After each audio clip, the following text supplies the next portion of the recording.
Time to talk about Age of Sigmar's Golden Armor, boys. No, not that one. It's the Stormcast Eternals. All right. Who's the first one? Custodes. Oh.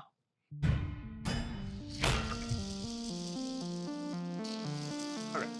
Hello and welcome to Miniatures Rundown. Today here with our Stormcast Eternals book review. So we'll talk about the war scrolls, the faction overview, and what we think about how this faction's doing.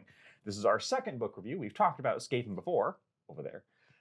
And with Skaven, we saw a book that was disappointing in some ways, particularly to some of the war scrolls being viable compared to others. The internal balance on something, I was going to say something as vast as Skaven, even though this is bigger, yes, can be difficult.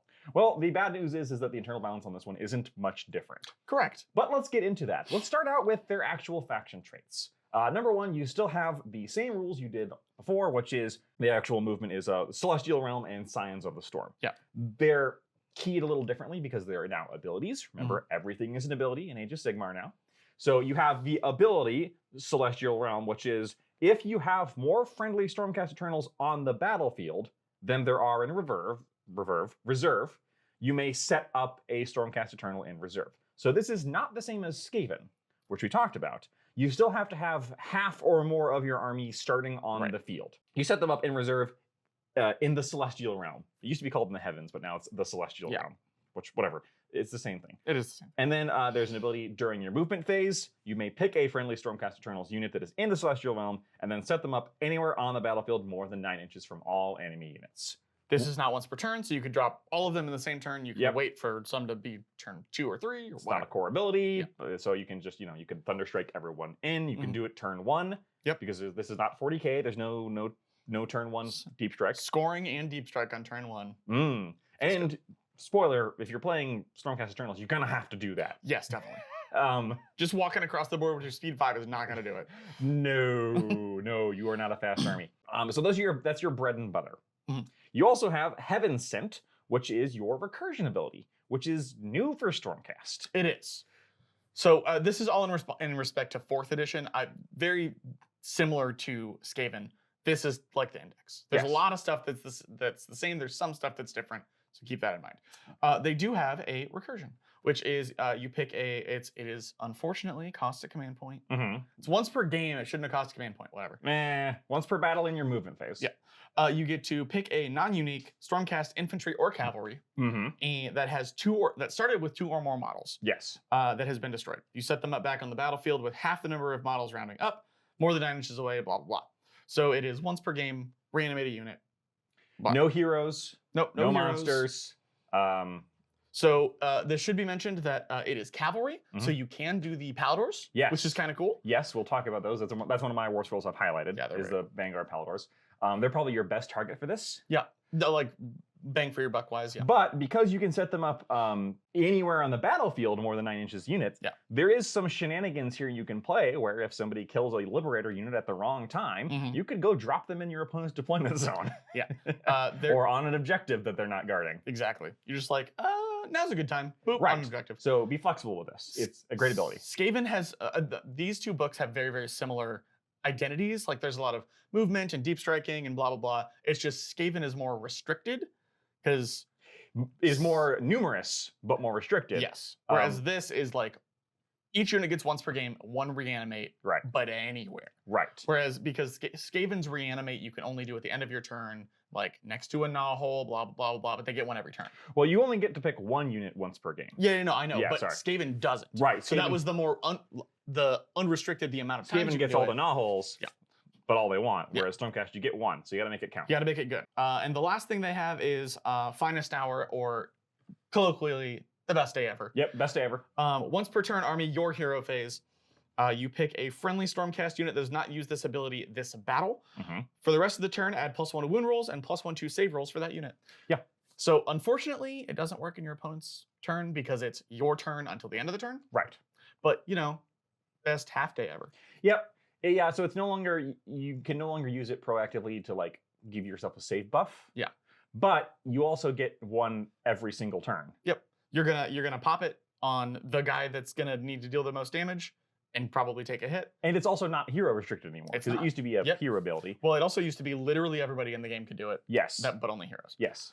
Now it's any Stormcast unit, so you can put this on any of your Stormcast hammers. Yes. Some of which will be heroes, Some of which but will be not heroes. always. Depends on. There's a couple different hammers, and Yep. You get 5 per game. Yeah. Make them count. and those are your battle traits. Yep. Nothing's really changed too much from the index. Nope. Now your battle formations. Again, there's one significant change from the index. We talked about these a little bit. Sentinels of the Bleak Citadel is the one that you're going to pick if you want to play Ruination Chamber. Yep. And if you're playing any Ruination Chamber and you want them to be good, you will pick this. Yeah. Kind of full stop. Unfortunately. They have once per turn, any hero phase, any, so your opponents as well, but only once per turn. Yes. You pick a friendly Ruination Chamber unit, could be a hero, and it gives them ward 5 up. Yep, the rest of the turn. Yeah. What's kind of nice is you can do it because it's once per turn any hero phase. You could do this unit on your turn and then this unit on your opponent's turn, depending on like the state of the board and all that. Yep. It's kind of nice to not have to be locked into one for a whole battle round. Right. I like it. This is probably, spoiler alert, I like the Ruination Chamber. This one's probably my favorite one. Yeah. Ruination Chamber, I guess we'll get into it more. Yeah, we'll talk about it later. Now the one that's changed.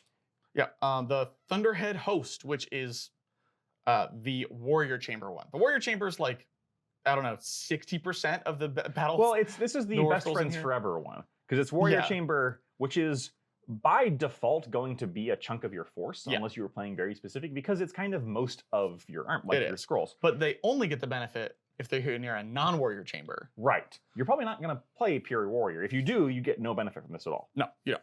Actually, if you play pure warrior, you get nothing from any of these. Nope. The change that they made from the index is, what are they called? Not the index. Whatever. Faction pack. The faction pack. The difference from the faction pack is it says non-beast. So it's add 1 to hit rolls for combat attacks made for warrior chamber units while they're wholly within 12 of any non-friendly, any friendly, non-hero, non-beast Stormcast units that do not have the warrior chamber keyword. So can't be a hero. Right. And it can't be a beast. So you can't just like spam Aether Wings or Griffhounds to be able to get the benefit. Which you used to be able to do. Yeah. And you cannot do that anymore. Yeah. That makes it interesting that it's this correction so soon after the battle packs came out. Yeah. So I don't know what exactly that means for the releasing. But yeah, one of the cool things is the Warrior Chamber buff does not say non-hero. So your heroes can get the +1 to hit. Yes, your If warrior, they're near a non-hero. your warrior chamber heroes. So this is buffing your warrior chamber by putting them next to non-warrior chamber stuff. Exactly. Your warrior chamber is very, very vast. Yes. You do have some decent hammers in there. Mhm. And you can be next to any non-warrior chamber stuff, which a lot of time you're going to do. Yeah. So not a bad one. Not a bad one at all. Not terrible. It's probably a good default. Honestly, I don't think the beast thing is that big of a deal. No, I don't think so. The problem is people were taking advantage of it, and they were just like, for every unit, they had a Griffhound unit, and it was like, I get the buff all the time. Yep, and now we're kind of in the way where Griffhounds don't do much at all, which kind of sucks, but they're fast. Yeah. All right, next one is the Vanguard Wing, which is a once per turn in your movement phase. You get Peerless Maneuvers, which is you pick a friendly Vanguard Chamber unit that did not use a move ability this turn and is not in combat. So this is basically a alternate movement ability. Yeah, kind of. You roll a dice on a 3-up, remove the unit from the battlefield and set it up anywhere on the battlefield more than 9 disroll enemy units. So you can only attempt this once a turn. Yes. And it only goes off on a 3-up. Yes. And So if you fail, you get nothing. If you fail, you're just this is more common. This used to be relegated to the Destruction Army, and now it's spreading. Now it's spreading like a plague. To the poster boys. Yes, to everybody. Army abilities that only go off on dice roll suck. Yep, they do. Especially compared to ones that are just always active. Especially big deal ones like teleporting. Which is a shame because there are 2 Vanguard Chamber units that are really good. Agreed. That being said, one of them never wants to move. True. And the other one doesn't need the help. So, yeah, honestly, like this is fine if you're going into Vanguard, but the Vanguard stuff that you're most often going to use, the Raptors and the Paladors, are fine without this ability. And I I would just use the warrior chamber one with them. The only reason I think to take this one over the warrior chamber one is if you are pure Vanguard. Like you have no warrior chamber. Sure, yeah. I don't know why you would do that. And then, look forward to 33% of the time your ability not meaning anything. Just doesn't do anything. So, that's only 1 to 2 out of the 5 rounds. Yeah, it's fine. I'm sure it's fine. It's not fine. And the last one is Lightning Echelon, which is all the Dargans. Extremis chamber. Extremis chamber. Once per turn, army any combat phase, pick a friendly Extremis chamber unit that has charged. Roll a dice on a 3-up. That unit has strike first for the rest of the turn. So while this is also on a dice roll, it's just a straight benefit. Yes. So if you don't get it, you're okay. But if you do get it, you're nuts. Yes. Whereas the Vanguard one is if you don't get it, you're screwed. And I will say this one's, it's not nuts if you get it, because strike first is only useful if you have more than one unit charging at the same time. Yeah.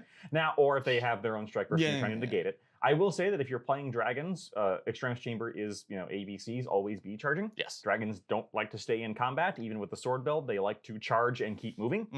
And remember that nowadays in 4th edition, you have, plow through, power through? Yeah, power through. So you're always going to be moving. Yeah, and they're like 9 wounds on the Yes. on the. Yes, they're going to be very mobile. Yeah. Dragons are still a thing. They're gonna move, charge, murder things, and if they don't murder all the things, they're just gonna keep going. Yes, and this gives them strike first. Yeah. Which benefits them more than picking any of the other ones would. Yeah, agreed. But and that's it for the battle formations. Yes. Moving on to Heroic traits. the heroic traits. The aspects of Azir. Yeah. First, we have Shock and Awe, which is a passive. Each time this unit is set up with the Scions of the Storm ability, subtract 1 from all hit rolls for attacks that target this unit for the rest of the battle round. In addition, each time a friendly Stormcast unit is set up within 12, same thing.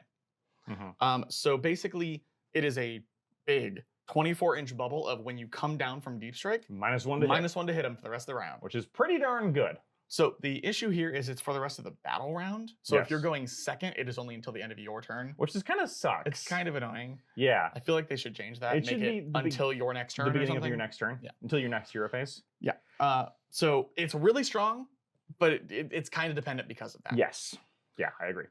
Next up, Envoy of the Heavens. If a friendly Stormcast Eternals unit was destroyed in the previous turn, pick a visible friendly Stormcast unit wholly within 12 inches of this unit to be the target, and that target has Ward 5. Yep. So basically, you lose somebody, and then the unit that dies doesn't have to be near this unit, but it has to be destroyed in the previous turn, and then someone near this hero gets a 5/4. Yes. I don't love it. It's a lot of very specific conditions. It is a lot of specific conditions. The best part I like about this is he can pick himself if you put it on like one of the big non-named guys. Which you will never take, but yes, you could.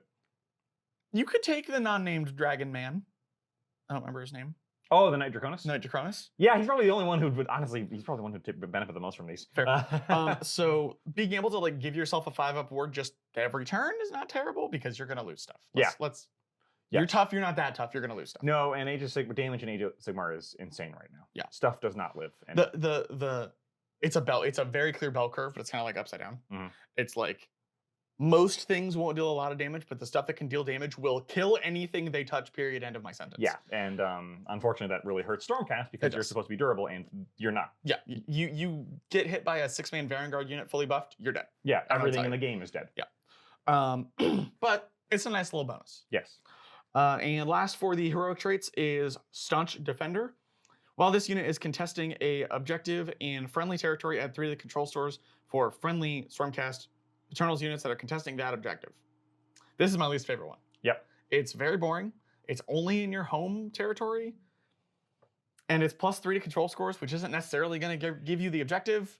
Unfortunately, control scores are a great idea that don't matter that much because right now the game is about killing things. Yep. Like, guess what? Dead, control score 0. Because those hammers are so hammery right now. Yeah. Right now control score +3 doesn't mean anything when they just lift your models off the table. Yeah. Very early in the edition, I was playing a lot of Khorne, and Khorne is supposed to like deal a ton of damage.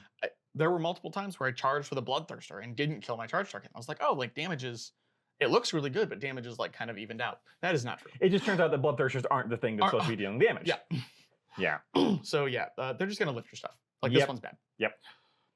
Yeah, artifacts. So my favorite one of these, I guess, would be the one where the shock and awe. My favorite one would probably be shock and awe. Yeah. Because it's a very, very, very large bubble. Yes, It's a 2-foot bubble. It is a 2-foot bubble.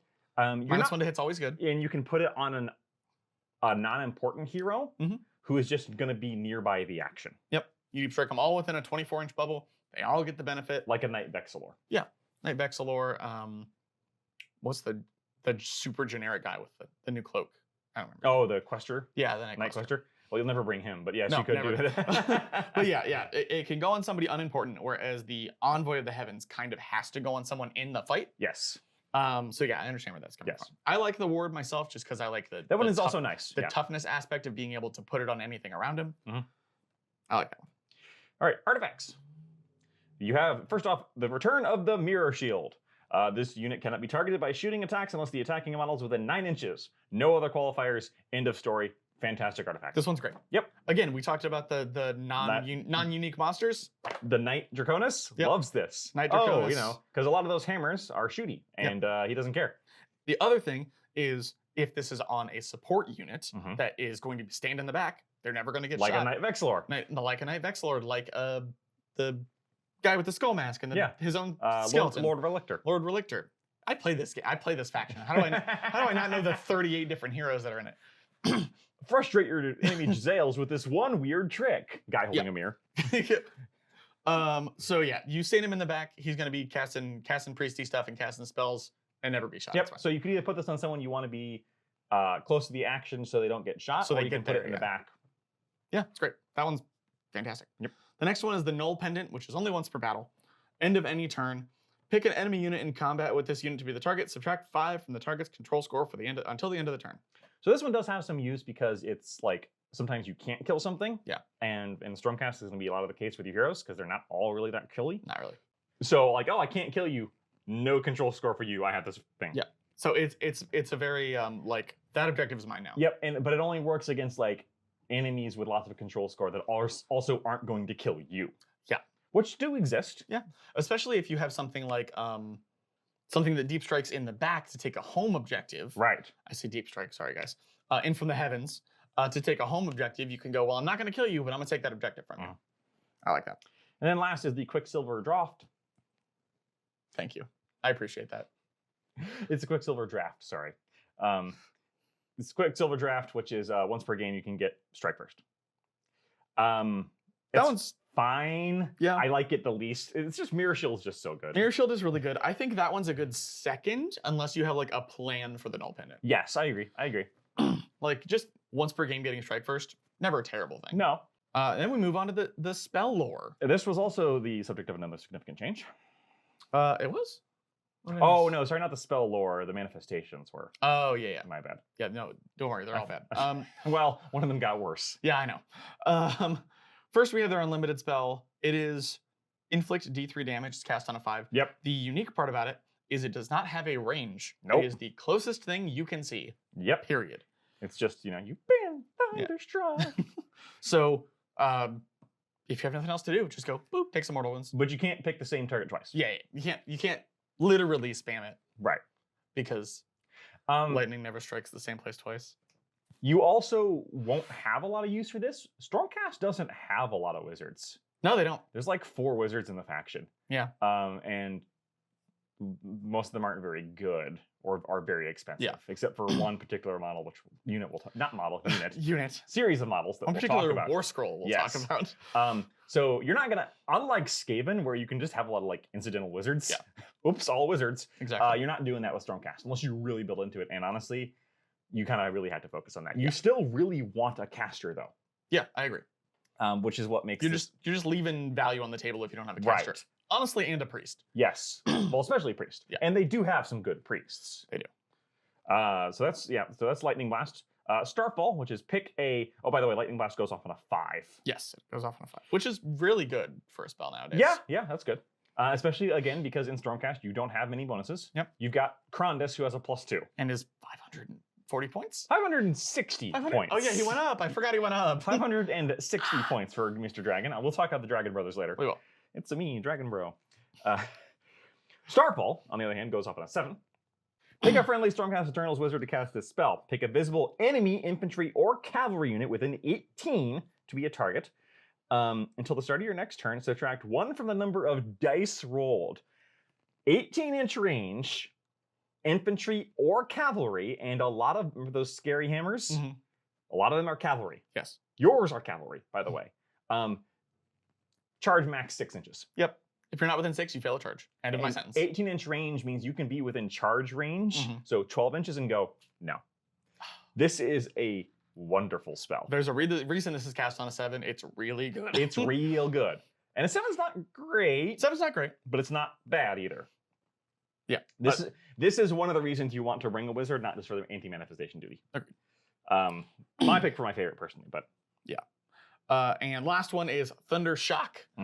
It is cast, pick a visible enemy unit within 12 to be the target. Subtract 1 from wound rolls for the target's attacks until your next turn, and it's cast on a 6. not bad. Not terrible. It's with it. Basically, if they're too close for the Starfall to matter, you go like, okay, how about -1 to wound? Please don't hurt me. Yeah. Uh-oh. So it's a good backup. Yeah, you could do both if you really want to. Yeah, you got 2 wizards or a wizard with 2 casts? Yeah. I'm picturing Krondus just smacking someone with both of these and just ruining their entire life. You probably won't make it to me, and if you do, you're not doing anything. Yeah, you probably wouldn't hit the same guy with both Probably because Starfall is designed to stop them from getting there. This one is, okay, you're in combat or you're going to be in combat, but you're worse at it. Yes. What is nice is this is -1 to wound rolls for all attacks, including ranged. Yes. So you can put this on a bow unit and go like, You do have to What be are within the 12 fives? inches, yeah. but shooting is much shorter range than it used to be in Age of Sigmar. So this is a lot more viable than it used to be. Especially if you got a dragon. Yeah, We're going to keep bringing up the Dragon Brothers. You got a dragon that's going to move up. There and is go, one caster you have that is actually going to want to be danger close, and Yeah. that is Krondus. And even Exactly. he doesn't always want to unless he has bodyguard units. Exactly. All right. That's it for the spell lores. Onto the prayer lore. Dorime. Okay. That was, the Rat Pope? Oh, yeah, Rat. Dorime? Yeah. But we're not talking about Skaven I anymore. know, but Different Rat. but they're still here. You can't stop it. All right, you want to start with this one? Yeah, so Prayers of the Storm Hosts. These are really good. You want a priest. Yes. You have a couple decent options for priest. You have one very good option for priest and some other okay ones.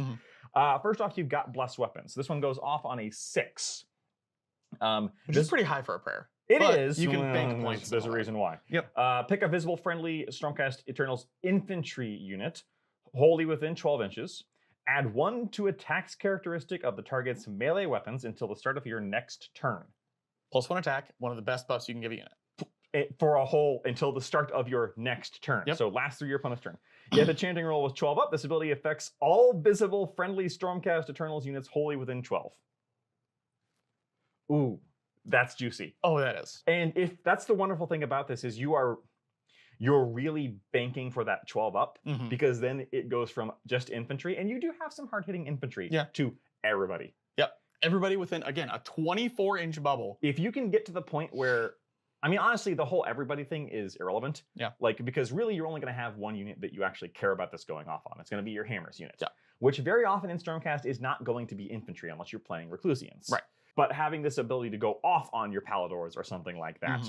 And then, spoiler, you have a couple priest 2s. Yeah. Or you have one priest, or no, you have a priest 1, but he's got +1 to chant. Yes, yeah. So The good one. Don't worry about it. you can get these points pretty nicely and then have that go off on your hammers unit. You're probably going to be saving this for that purpose more than using it on an infantry hammer unit. Unless you're playing infantry hammers, like if you're playing, which we'll talk about, First Forge.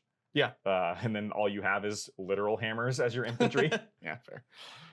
Either way, wonderful prayer. Yeah, that one, it's going to be one of the ones that you are going to, every single opponent's turn, you're going to cast, you're going to prayer on their turn, you're going to bank the points with your +1 to chant, and then next turn you're going to go, I hope I get a 12. Maybe. I could see banking it twice to wait for the wombo combo turn. Yeah, especially like turn 1, you're not going to, none of your stuff's really going to matter. Yeah. And then on your opponent's turn, and then you just go, oh, bam. Depends on how the game's going. Take your whole thing and how fast you are. And all Yeah. that. Next up is their unlimited prayer, which is Healing Storm. Pick a friendly priest to chant this prayer. It is prayed. It is prayed? Chanted. Thank you. On a 4. Pick a visible friendly unit wholly within 12 to be the target. Heal D3 on the target if the chanting roll was an 8+. Heal D3 on each visible friendly Stormcast heroes unit wholly within 12 of the chanter. Now, the problem with healing is it doesn't bring models back. Doesn't bring models back. You don't actually have that many wounds on most things. However, it does work on all Stormcast. It's not just infantry or cavalry. Even the normal version. So this works on your 5-wound cavalry. Yep. This works on your big smacky heroes. Yeah. Healing Karazai is hilarious. Hilarious. Is the I've word got for it. 20 wounds and I just healed 6. Yeah, give me flashbacks to my last Thursday night. So yeah, it's fine. It's perfectly okay for an unlimited prayer because sometimes you're going to be like, I'll just heal some wounds on some of my heroes and call it good. And it's better than when the other, because in the index faction pack, wasn't the unlimited prayer translocation? Ooh, I don't know. Yeah. So the next one is translocation, which only needs a 4 to go off. And this is the reason why you might not save your points. Yes. Translocation is less valuable than it used to be. It's the same as what it was. Let me read it for you. You pick friendly Stormcast Eternals unit wholly within 12 inches of them to be the target. Remove the target from the battlefield. Set it up more than 9 inches from all enemy units. If the chanting roll was 8 up, subtract 1 from hit rolls to attack the target of that unit. So for the rest of the battle round, again, very similar to the. It affects literally any Stormcast Eternals unit. So yes, you can teleport a dragon. Yep. Yeet Karazai across the field. There's no range limit on it, so it's just anywhere on the battlefield more than 9 inches. Mm-hmm. The problem is that you have a terrain piece that does literally exactly the same thing. Not exactly the same thing. The terrain piece can't pick a monster. The terrain piece can't pick a monster. Can't pick a monster, and this about can't. That. So again, Karazai. There is. You don't have many monsters. The only time that difference matters is if you are playing Dragon Bros. I agree. Or I guess I think is the Knight Draconis also have my monster maybe. We'll check on that. Maybe we'll look. But either way, because of the terrain piece, the stock on Translocate has gone down. It has vastly. It has. But it is still good. Mm-hmm. And also getting 2 teleports a turn. Yes. Also good. Hilarious. The problem is it is competing for prayer space with blast weapons. Yeah. Which is fantastic. You're absolutely wonderful, and you will need. Yep. Yeah. So either way, absolutely great prayers. I would rate them just as highly as Skaven. You have. I'm not going to say you.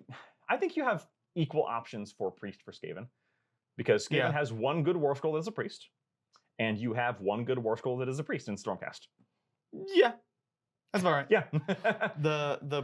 They don't have a plus to chant. This one does. Yeah, that's true. I was gonna say you have more options for priests in Skaven. Yeah. But all of them are, other than the, what are they called? This plague pack, are like 300 plus points. I mean, that's also true for here. You have the Knight Relictor, who's bad. You have the Lord Relictor, who you will take. So all the other cheap priests are fine. Mm. It's are there any expensive priests in this book? Yeah, Irridan. And Dragon Rider Man. He's a priest. Mm-hmm. I actually didn't priest know that. too. I didn't know that. I'll actually talk about him later. Oh, Ionis. Ionis. No, I was thinking the old one, Star Drake one. No, Ionis. No, you will never take him for any reason, shape, or form. Correct. But speaking of things you'll never take for any way, shape, or form, let's talk about the manifestations. Yes, we will. They got worse. Yep. Tell me how they got worse, Mitchell.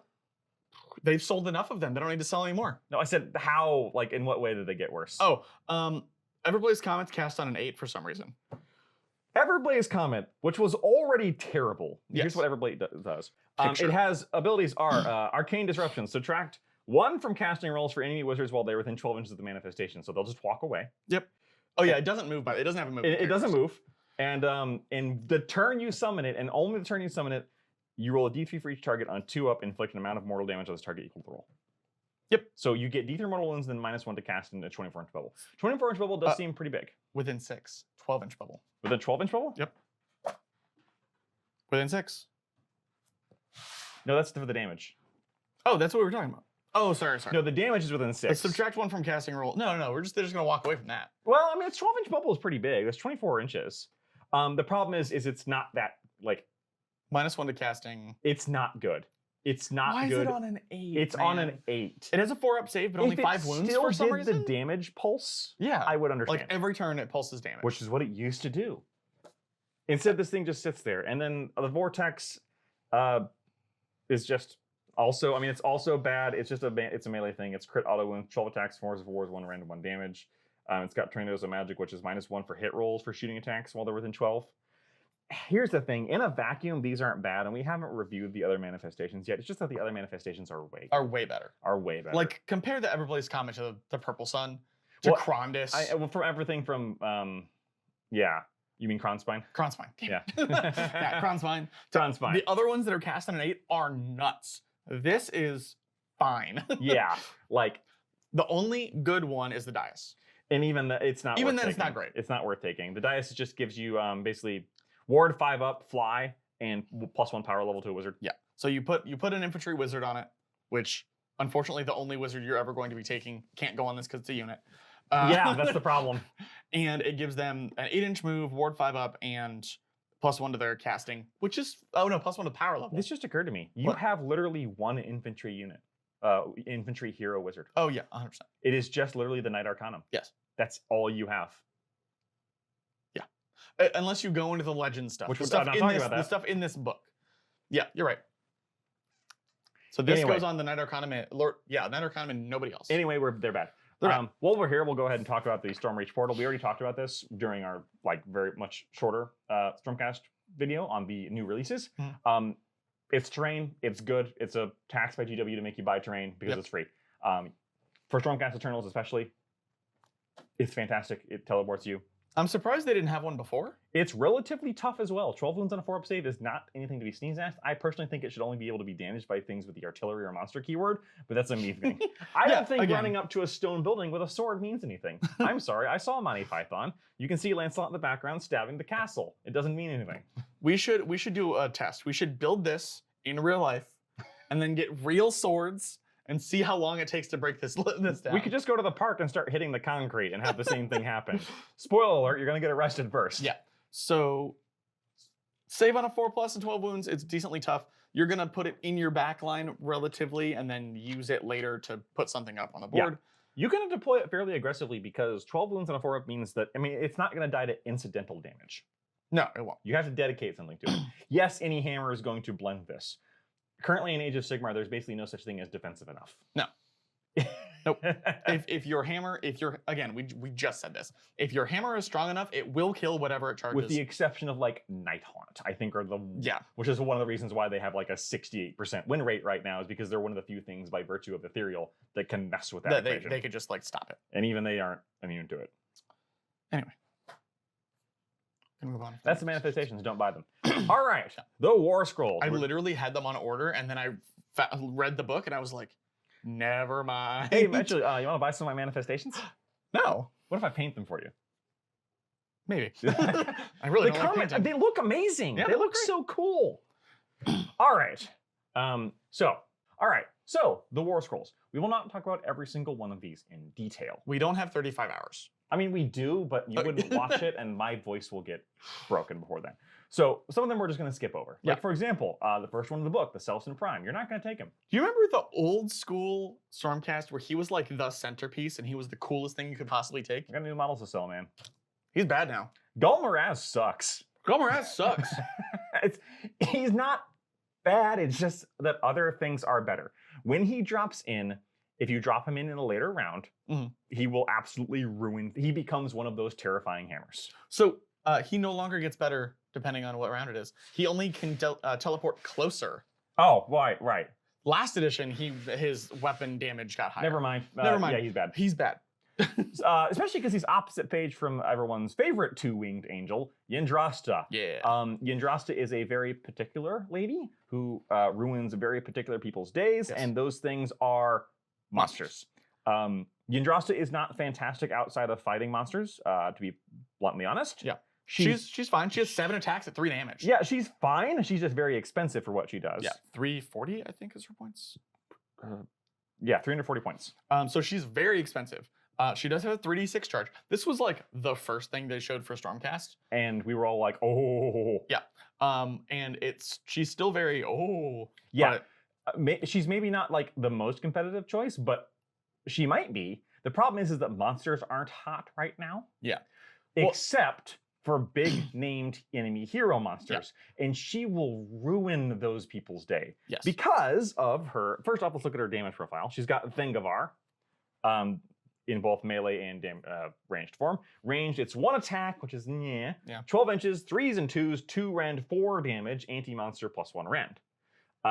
And then in melee, it's 2s, and attacks, 2s and 2s, 2 rend, 3 damage. Anti-monster plus 1 rend. Then she's got Blade of the High Heavens, which is 5 attacks, 3s and 3s, 2 rend, 3 damage.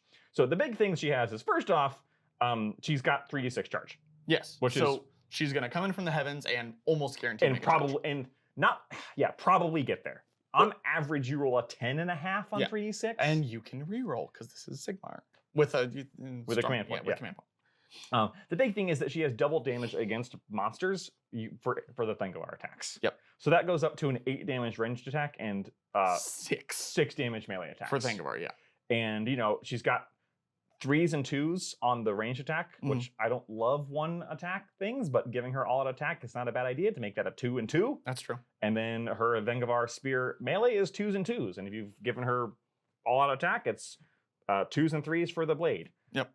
She will absolutely blend monsters. Yep.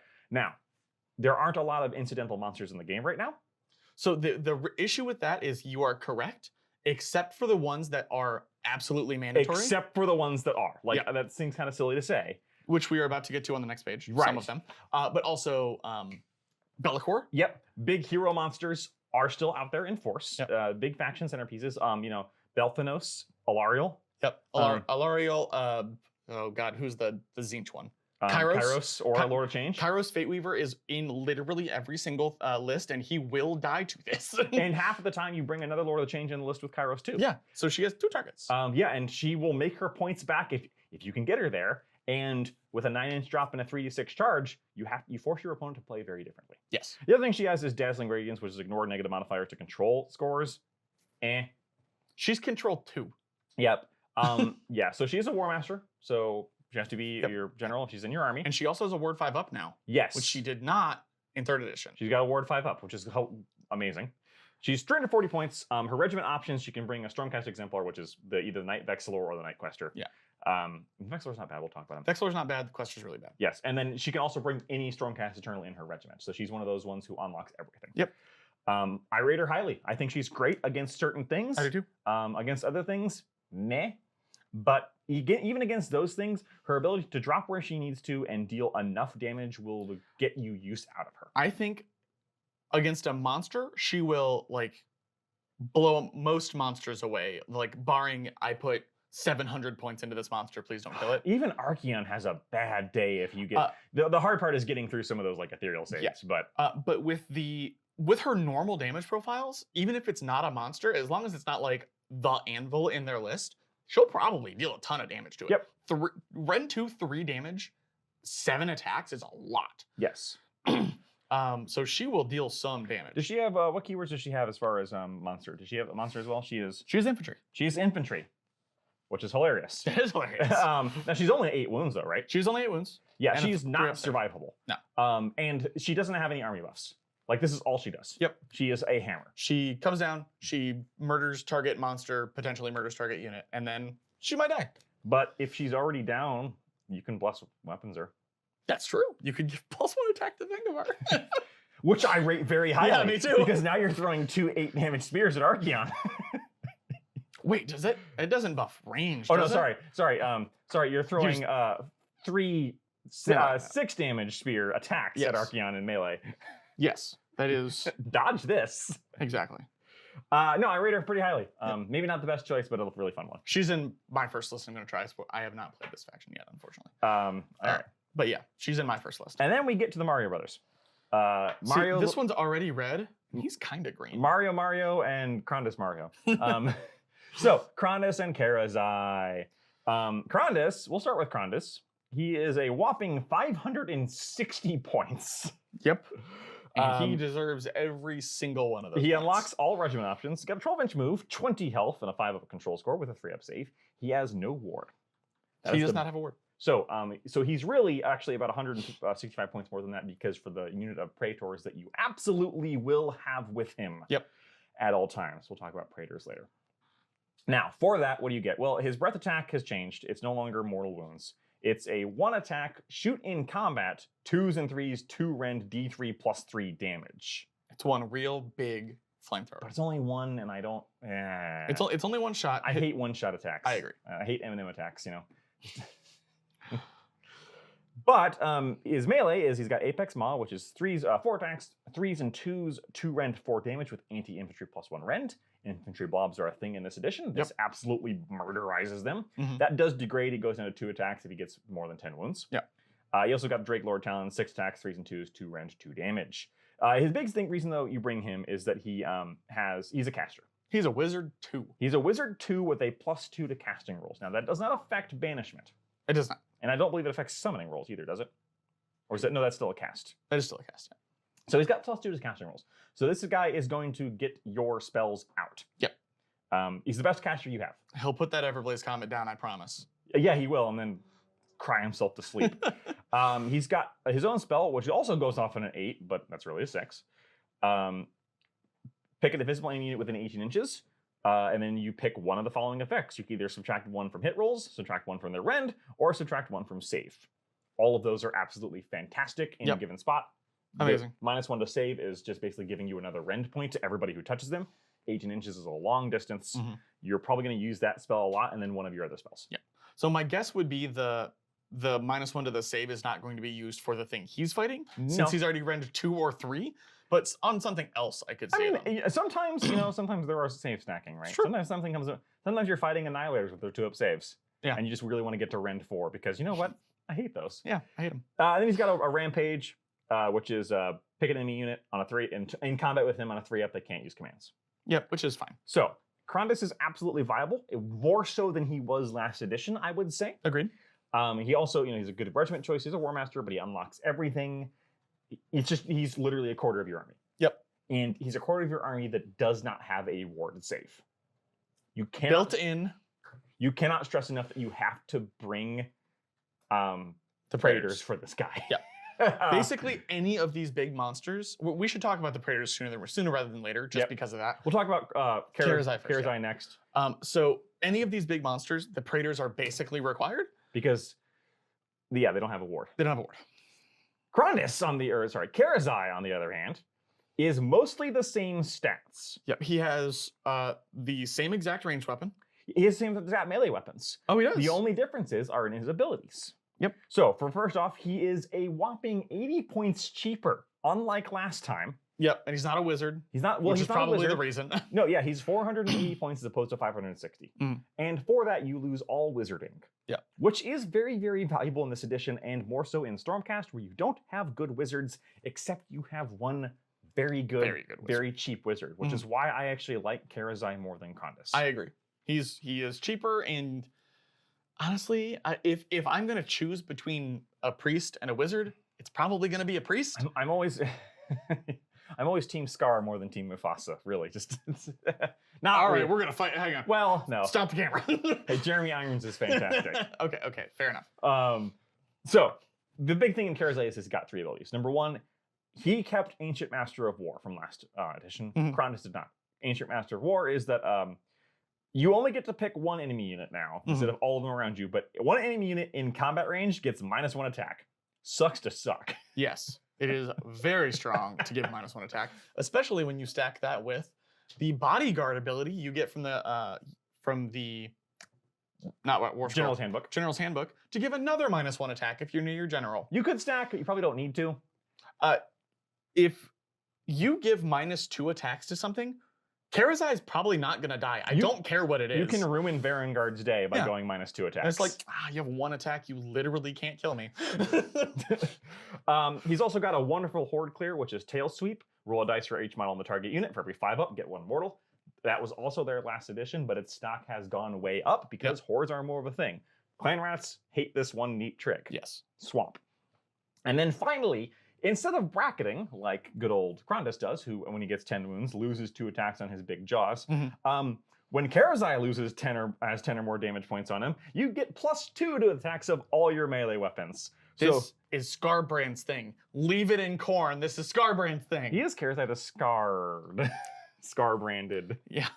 That means you are now rocking 6 attacks at 3s and 2s, 2 rend 4 damage, and 8 attacks at 3s and 2s, 2 rend 2 damage. Oh my god, it's all of his weapons. Yeah, no, it's just +2 to melee attacks. I thought it was just his jaws. Nope. Oh my god. Nope. This man is upset. 14 attacks. kill him or don't touch him. You better hit me one shot. You better kill me in one shot. You're not gonna get a second one. Yeah. He's nuts. I'm picturing a clan rat number 30 doing the last point of damage, and then there's And just you're like, crack. Gonna ruin this man's whole career. So yeah, the Dragon Bros are way more viable than they were. yeah, agreed. They are very expensive, but again, they're worth every point. Yeah, They're I both think they're insane. absolutely worth it. The only thing, yeah, they don't have good horde control or control, but again, if you kill things, you don't have to. Yeah. Praetors. Praetors. Praetors are 150 points for 3 of them. They weren't great last edition because of basically the weirdness of how you had to pick a bodyguard meant that you couldn't pick a bodyguard in the heavens. Yeah. And they're 5-inch movement. Yeah. But they do basically the same thing they did. They have decent melee attacks. 3 attacks, 3s and 3s, 1 rend, 2 damage. That's not bad. No. The main thing is they have Soul Bonded, which is during the deployment phase, pick a friendly Stormcast Eternals hero to be this unit's Soul Bonded charge. This unit can use this ability while it is in reserve. Yes. And it doesn't say you have to pick a Stormcast Eternals unit on the battlefield. Correct. It's just you pick one.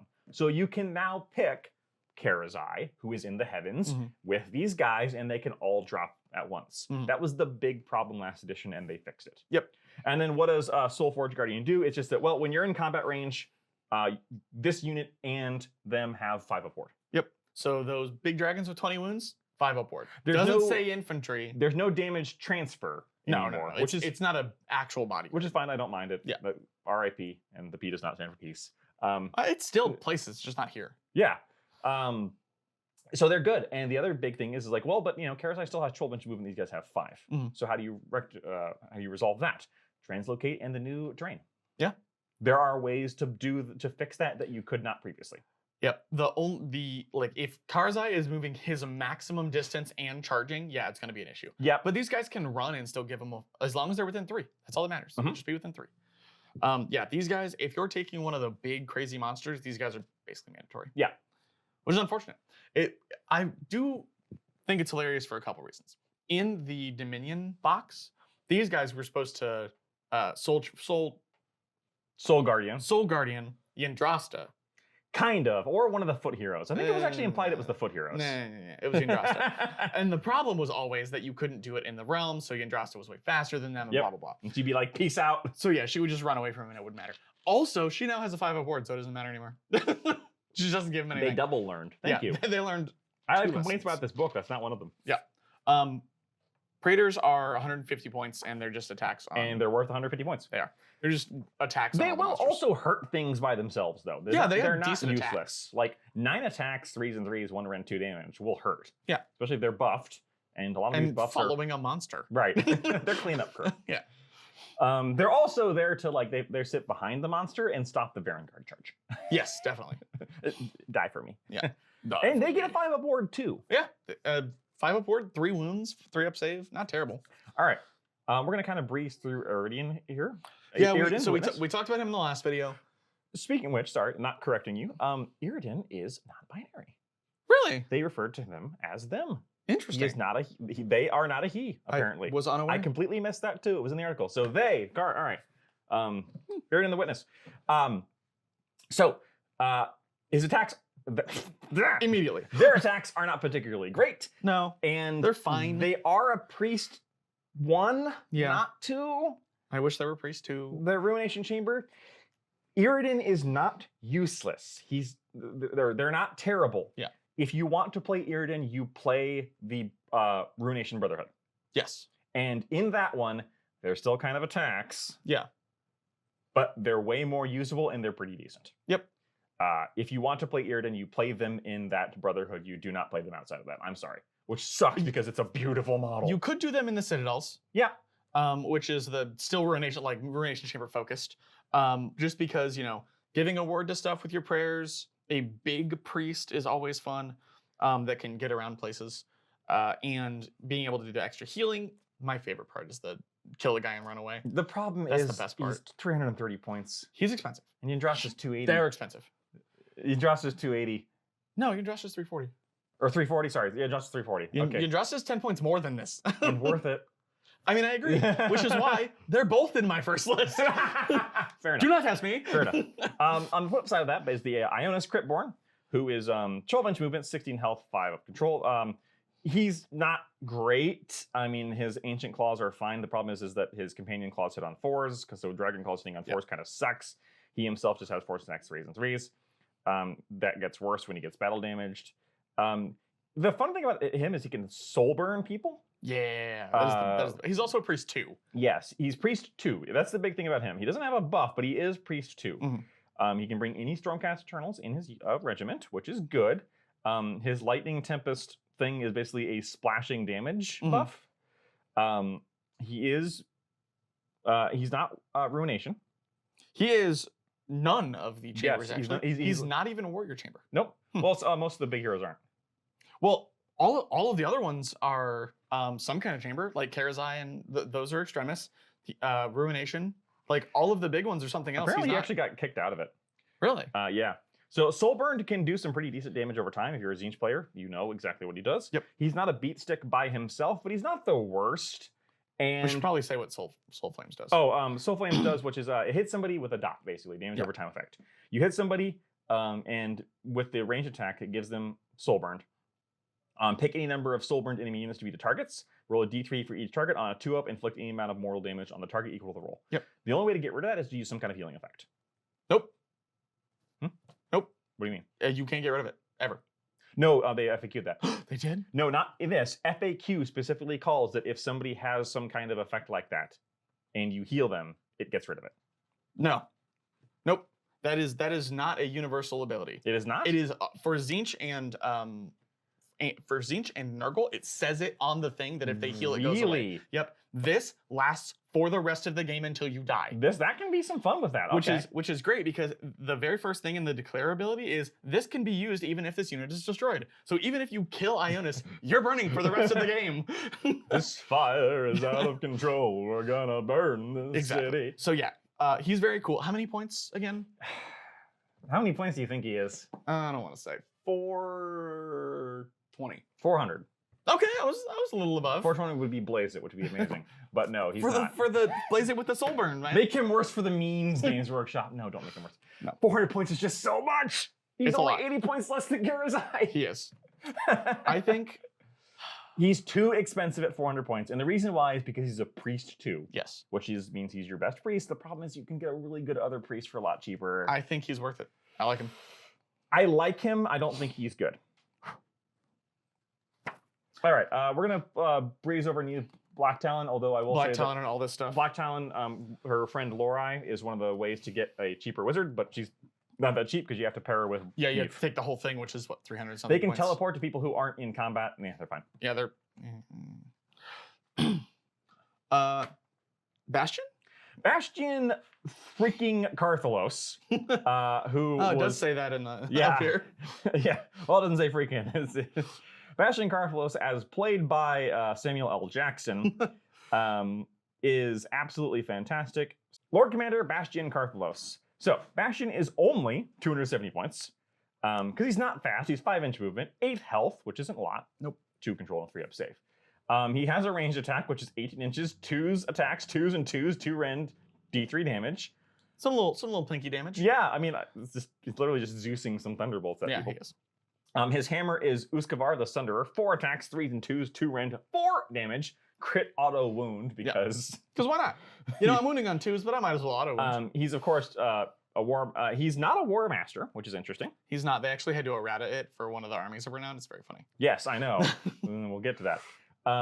He has a ward 5 up built in to help his 8 wounds. He's got Mantle of the First Storm, which is if he kills any enemy models, not units, he heals 4. So as long as he's punching. That being said, 8 wounds on a 3 up, even with a 5 of ward, will not last you against a hammer. Let's be very honest here. He has the same defensive profile as Yndrasta, but he's only speed 5. Yes, he is Just way kind less of mobile. rough. He doesn't get to heal himself 4 automatically. That's so true.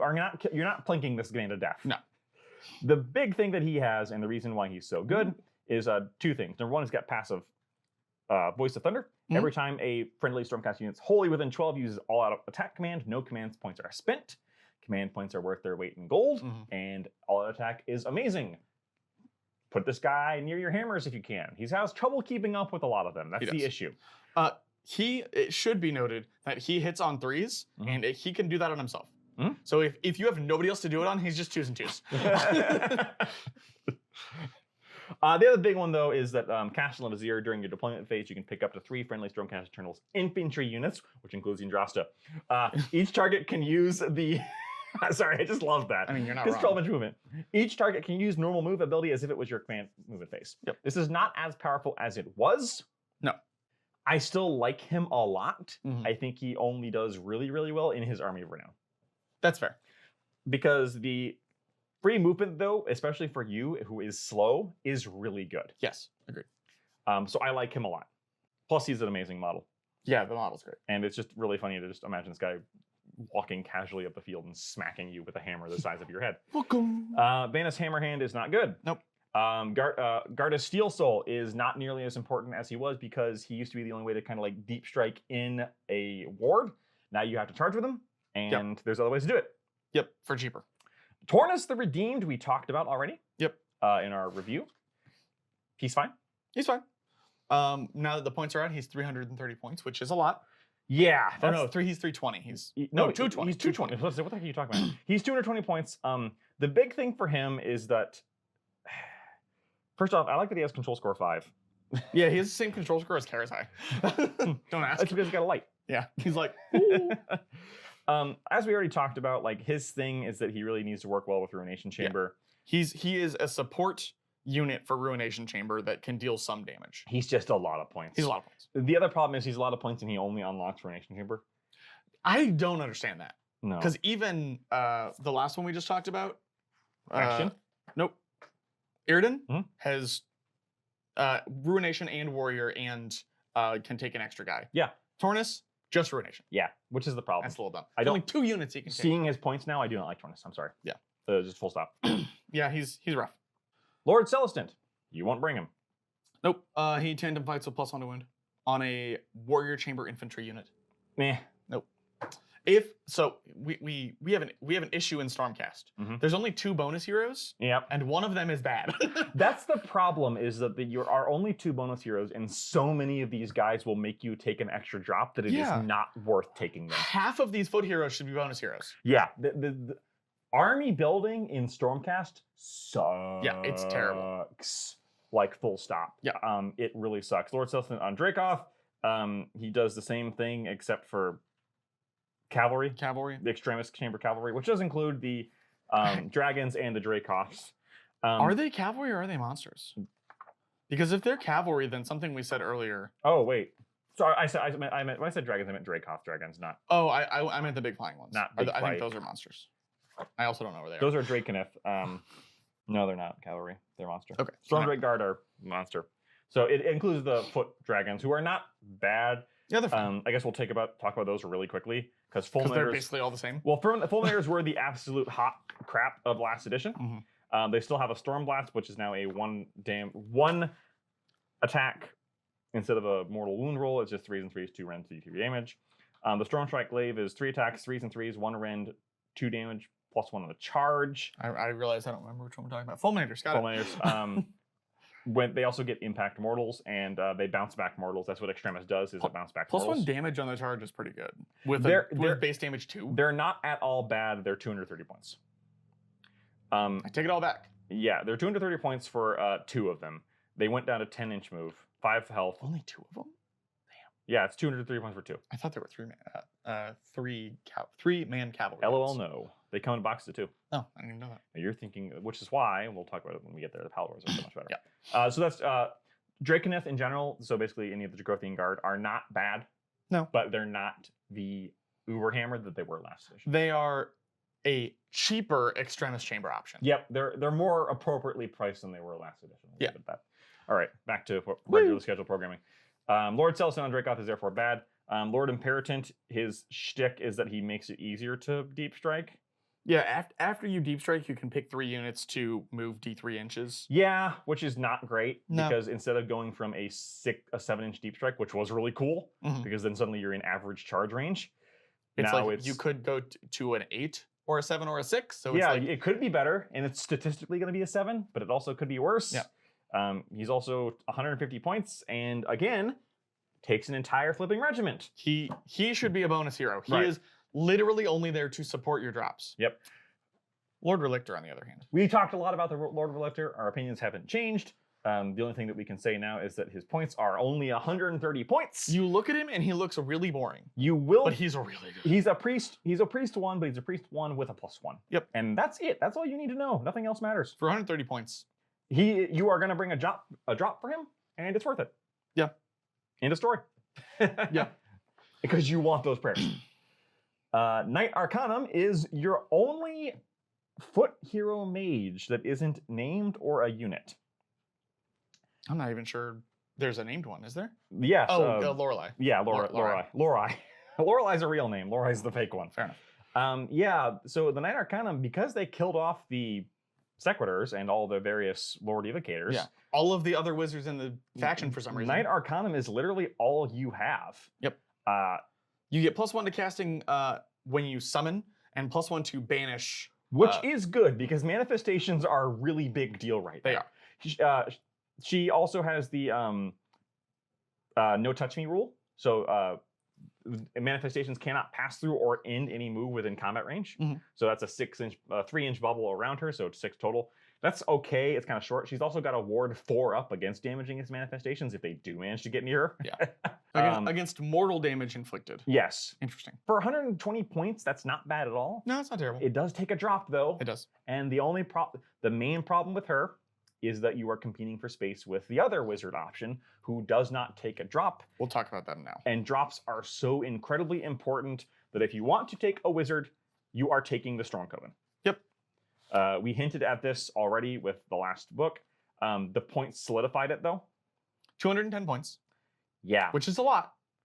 But it's a 9 wound. 210 points for a 9 wound, 3-up save, non-hero wizard.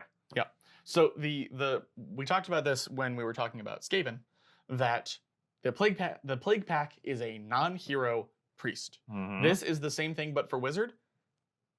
It doesn't take a drop. You're gonna take it. And what wizard value do they have? So they're wizard 1, but if they're on any objective, they get +1 to their power level.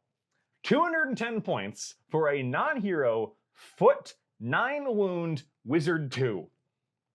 Yep.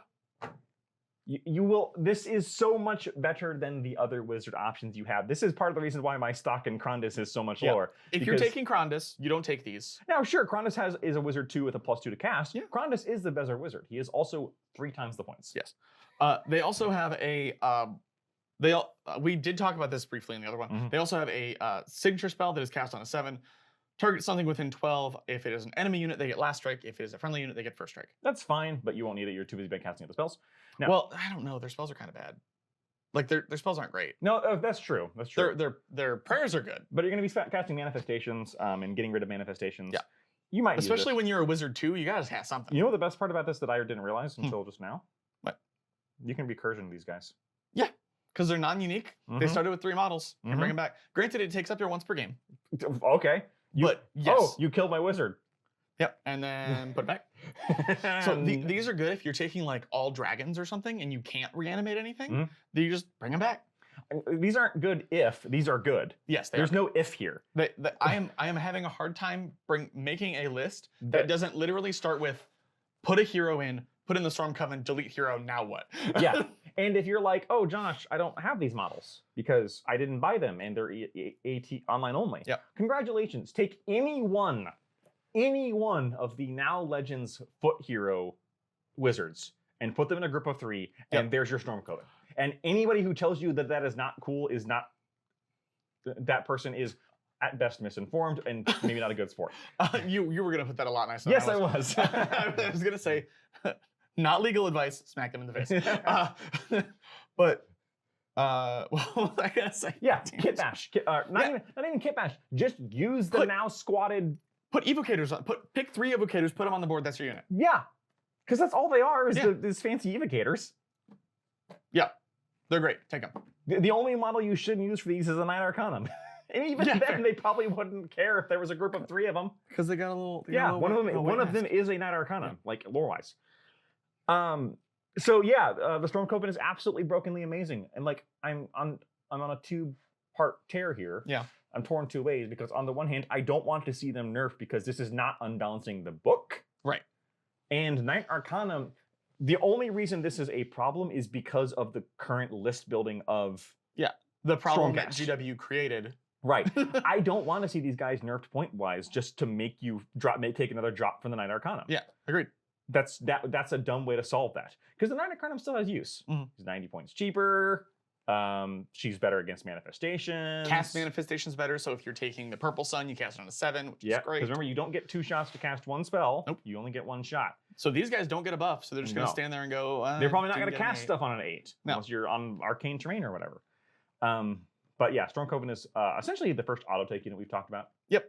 The rest are all like situationally good. Even the dragons, while fantastic, are situationally good. Yeah, you won't always take a dragon. You will always take a Storm Coven. Basically. Yep.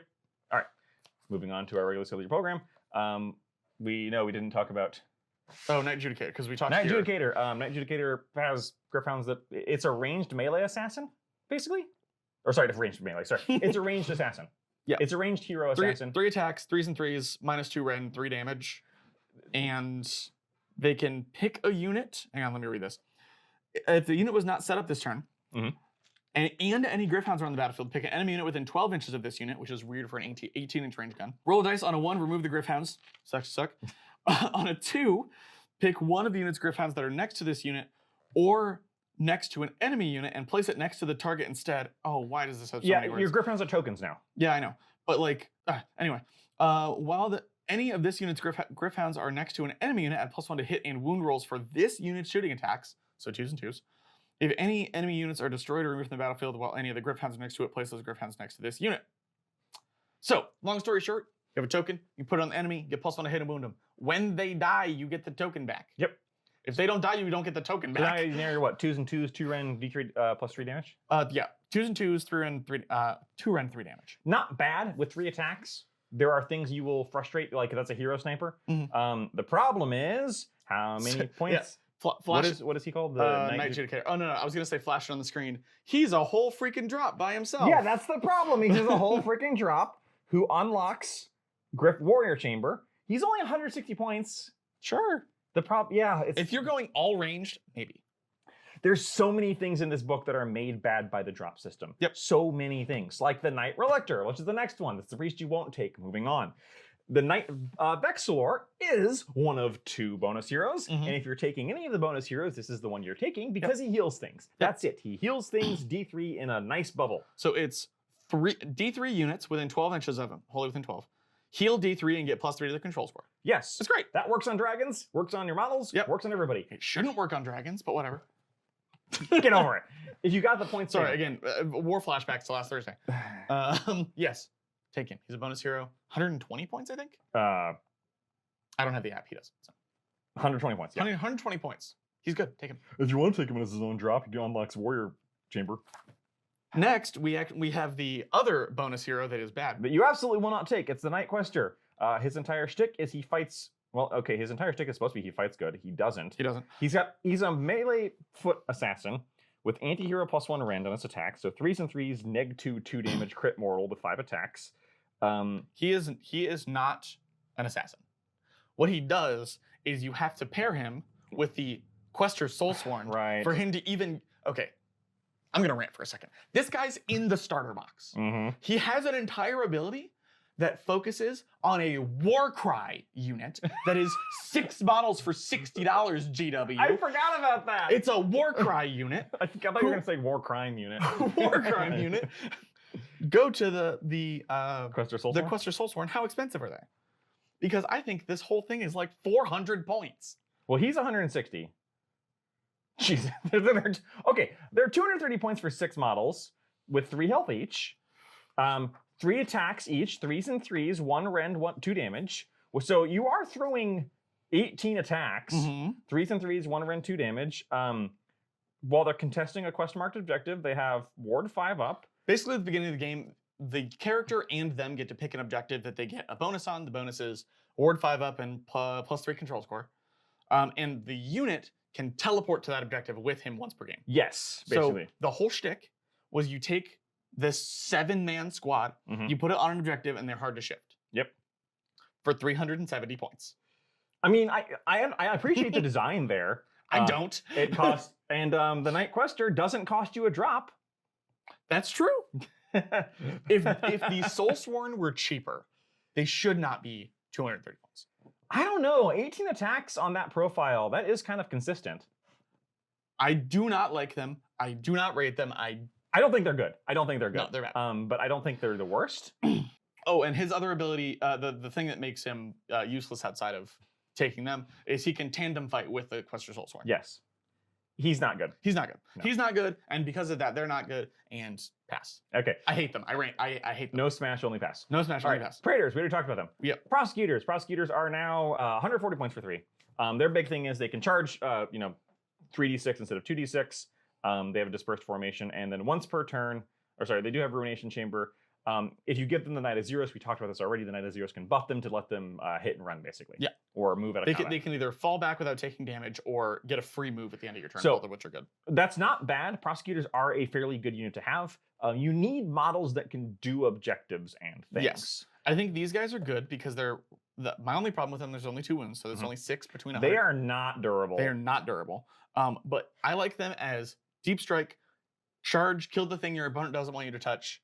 If they survive, great. Or you put them deep strike them and then have them do objectives and be annoying. Yeah. Yeah. So they're gonna fly around the board because they're fast. They're gonna, between their D3 damage shots and their +1 damage on the charge, they're probably gonna kill light units or foot heroes. They will kill other things that are doing the same role they are. Yeah. They will win that punch up usually for their points. They are not damage dealers. No.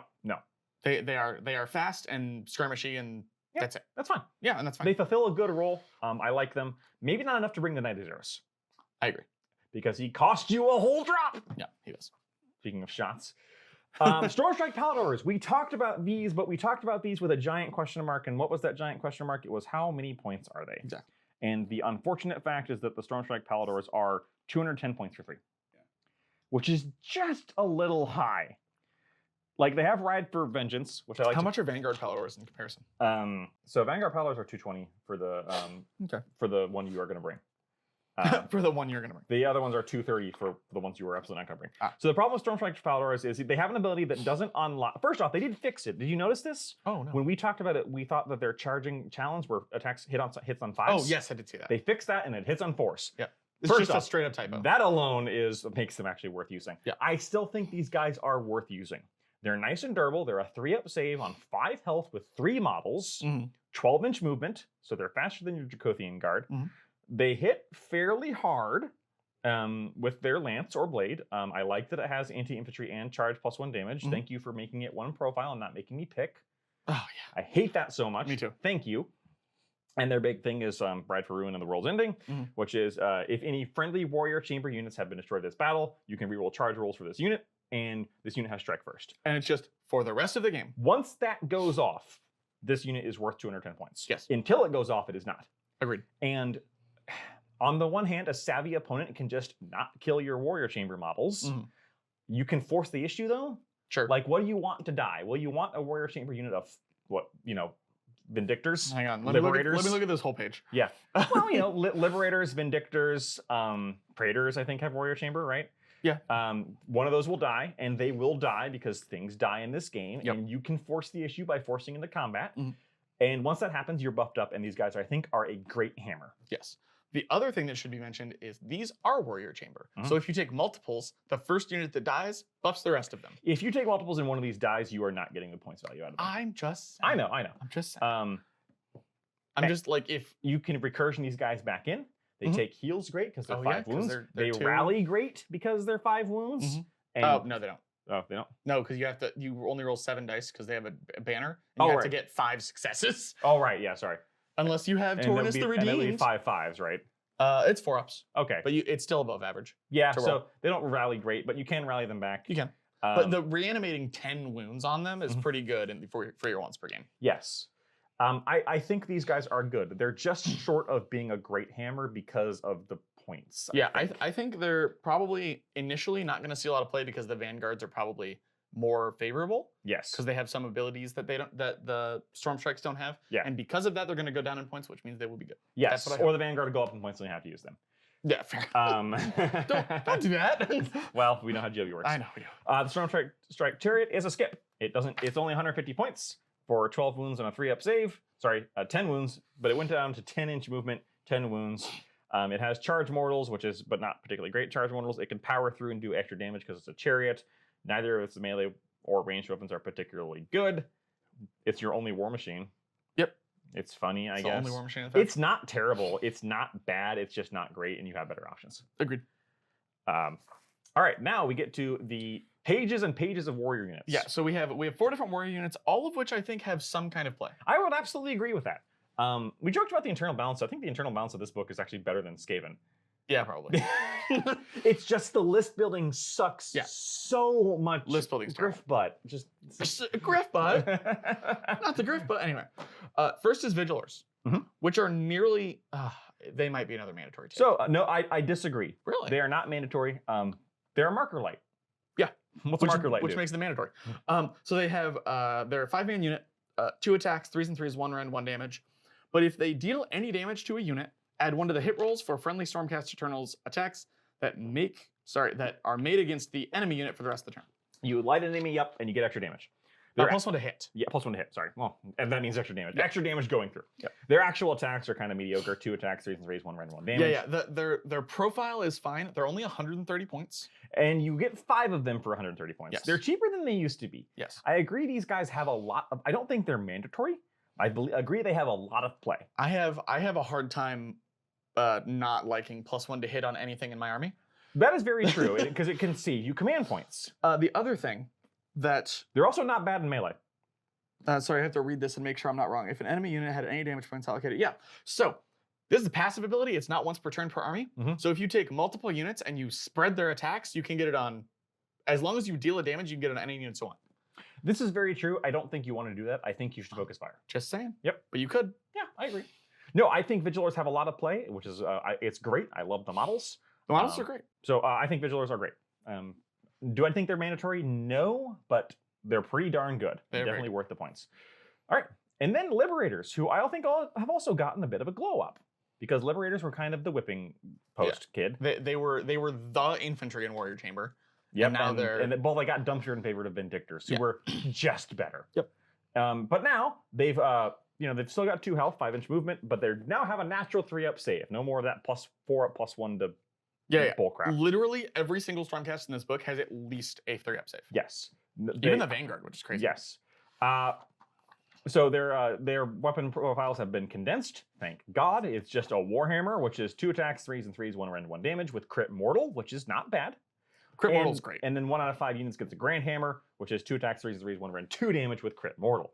You can't give the Grand Hammer to your champion, unfortunately. Yeah, because otherwise he'd have +1 attack. Right. The big thing is that they have Stalwart Defenders, which is +3 to units control score while it's contesting an objective wholly within friendly territory. If you don't have any... oh, by the way, they're 110 points, which is a lot cheaper than they were. Yeah. They're fine. They're great. Yeah. They're fine, sturdy enough. Will control an objective, crit mortals.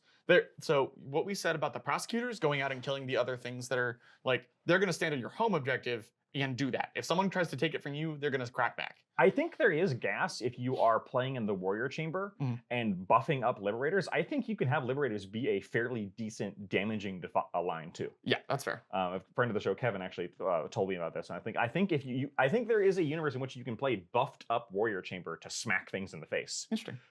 Crit mortals, and that's why crit mortals is fun. And what is the best way to make crit mortals hit harder? Additional attacks. Yep. And +1 attack. Easy. But as big of a glow up as Liberators got, I don't think they got as big a glow up as Vanquishers did. I honestly don't remember what they did before. They sucked absolute everything before. Yes, they sucked Griff butt before. Well, the problem was is last edition their shtick was Horde Clear. Yeah. And Horde Clear last edition wasn't great. Nowadays their shtick is Horde Clear, and this edition Horde Clear matters a fair bit more. Yeah. So, 2 attacks, 3s and 3s, 1 rend, 1 damage with anti-infantry +1 rend. So, into your favorite target. They have this usual Stormcast profile, 5-inch movement, 2 health, 3-up save. Their passive is add +1 to the damage characteristic of this Celestial Greatswords for attacks that target enemy unit that has 5 or more models. Yep. Not 10, 5 or more. Yep. That's good. So just as long as you're not like a 3-man unit, as long for as you're damage not, 2. as long as you're not attacking anything that is considered elite, which is Yeah. generally what you would consider. 2 attacks, 3s and 3s, 2 rend, 2 damage. Yeah. Good. I like that. I do too. I especially like that for only 110 points. Yeah. All of the foot units are relatively cheap, save for one. I don't even know if it's in this book. The old ones, with the weird shaped hammers. Oh, those are like 170, but their abilities. They're not. They're not in the book. Okay. No. Their ability's really good, but they're gonna go away. Yeah. They have a musician, a standard bearer, and a champion. So you are rocking, 11 attacks. Yeah. Into infantry without the +1 attack buff. Right. No, I think Vanquishers have a lot of play, especially right now when clan rats do not want to run into Vanquishers. No, God, no. It's just a guy spinning that blade around. You spin my sword right round, right round. On the flip side, Vindictors have had their stock drop, but also their points. Yes. So it might be okay. I feel like these 3, the Liberators, the Vanquishers, and the Vindictors, are 3 units that do different things for different reasons. And I like that rather than this being like, oh, well, this one's killier, so this one's better. Yep. So Vindictors have lost the Mortals, crit Mortals. They have 2 attacks, 3s and 3s, 1 rend, 1 damage, anti-charge +1 rend. Yeah. And then also, if you did not charge this turn and is in combat with a unit that did charge, which is when you're going to get the +1 rend, roll a dice on a 4-up, you have strike first. Those do have some nice synergy. Yes. And if you're getting charged by chaff, you will murder them with that. Or like the quick infantry things that are gonna like try and take an objective from you. Being able to strike first and hit them before you, and +1 to your rend. I think these guys are fine. Or heck, enemy cavalry. Oh yeah. Like they won't dent Varengard that badly. Right. But if they get to strike first, agreed. And your opponent doesn't have strike first, which can happen, they'll hit hard. They're also only 100 points.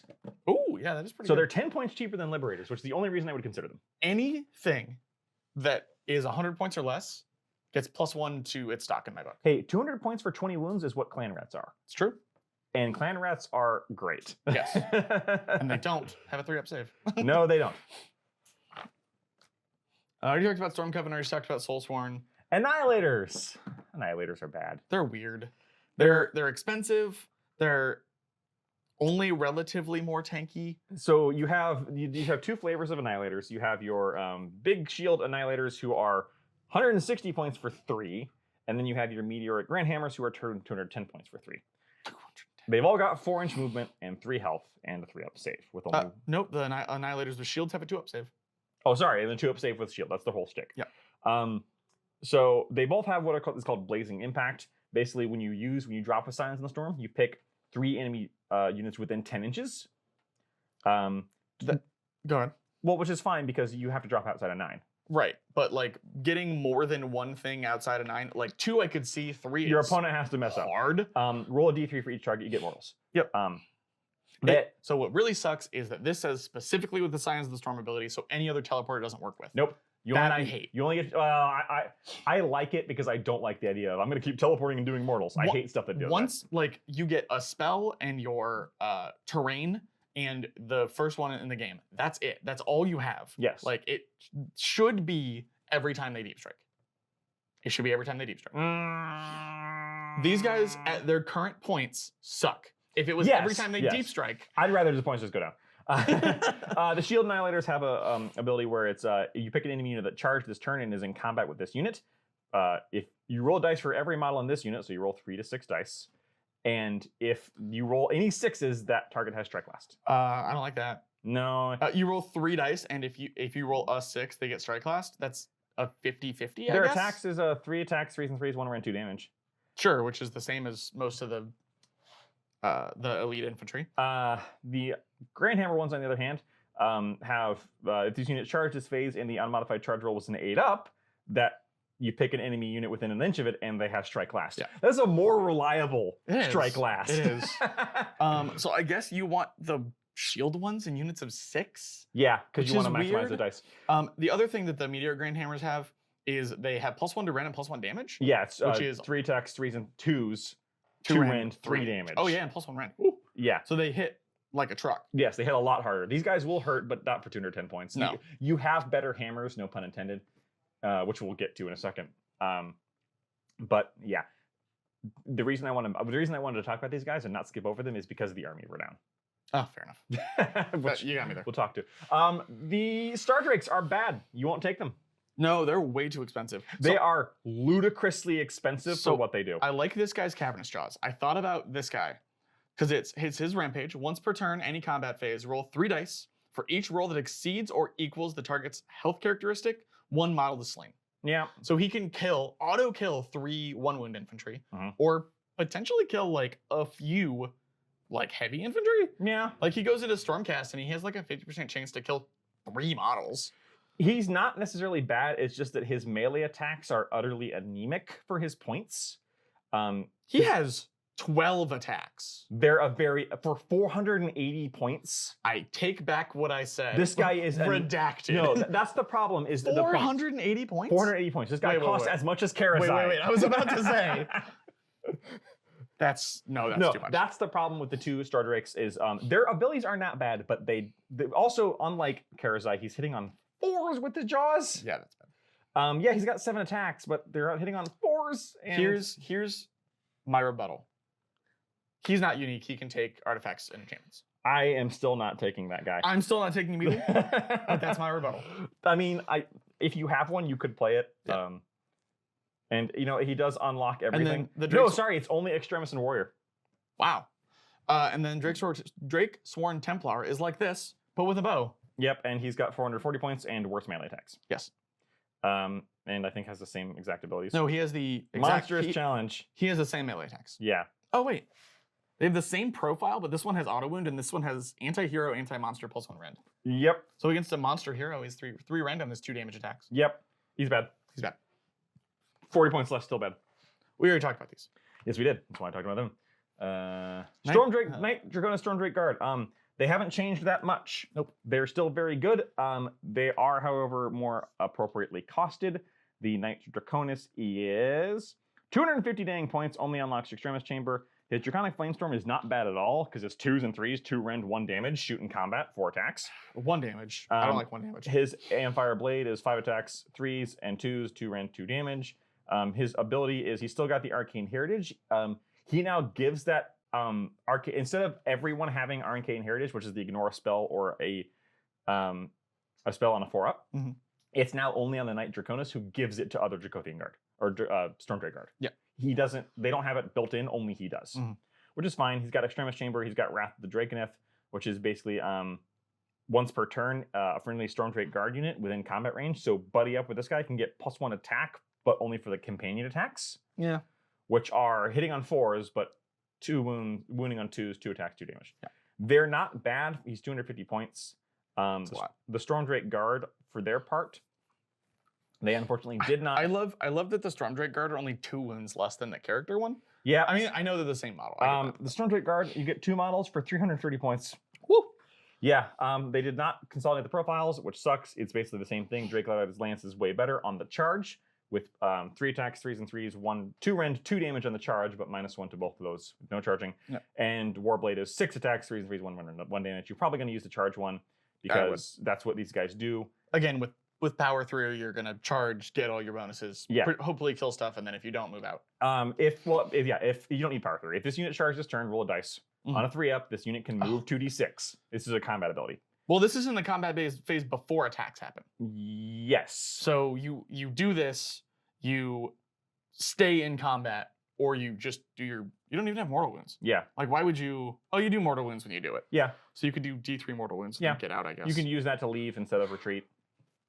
But the reason I put so much value in that is because it doesn't cost a command point. It does not cost a command point. That's true. Either way, they're fine. There's certainly still dragon-based army still has a lot of play. I think they are the competitive choice. Yep. If you played Dragon Spam last edition, you are in a good spot. You'll do perfectly fine playing Dragon Spam this edition because they're mobile, they hit hard, they're great hammers, they take buffs well. They're fast, they're tough, they're killy. I hate them. Sorry. Hey, I don't play Dragon Spam. All right, then we get to the little chamber that couldn't. Vanguard, both of our least favorite chambers. Well, except because what is my favorite part of this faction is the Griffins, and these guys do have 2 of them. 3 of them. Well, I was counting the Powders as 1. Oh, okay. So because the Lord Aquilar is bad. Yes. You won't take him. Oh, the Vanguard Chamber abilities on all these, Mhm. which is in a turn which you ran or retreated, you can still shoot and charge. Yep. Which is fantastic. Do not get me wrong. No. That is a great ability. And for one of these is like absolutely mandatory amazing. It's why it's so darn good. Lord Aquilar is the way you can unlock Vanguard Chamber. He's only 180 points. Or just take Indrasta. And take Yeah, that's anything. the problem. He can still ride the Wind Etheric. Instead of all of them having ride the Wind Etheric, now it's like the Storm Dread Guard. It's just on this guy. Yeah. So this guy can teleport anywhere. It no longer has the weird straight only thing, like the movement thing. I hate that No, stuff. instead it's just remove this unit and up to 2 friendly Vanguard Paladars units that are not in combat. Set them up on the battlefield more than 9 inches for all enemy units. Then set up the 2 friends wholly within 12 inches and more than 9. He's fine for that. The problem is they already move 14 inches? Yep. Yeah, they already move 14 inches and they have run and shoot and run and charge. 14 is one of the best movements. Teleports don't matter as much when you move like that. 14-inch movement is probably one of the fastest, if not the fastest movement in the game. I think there's 1 or 2 things with 16, but that's I have not seen it. Vanguard Hunters, they're bad. You're not going to take them. They can do the thing where you can hunt somebody and you have +2 to move as long as they're on the field, and +1 to hit for hunting that unit, and they can retreat and charge.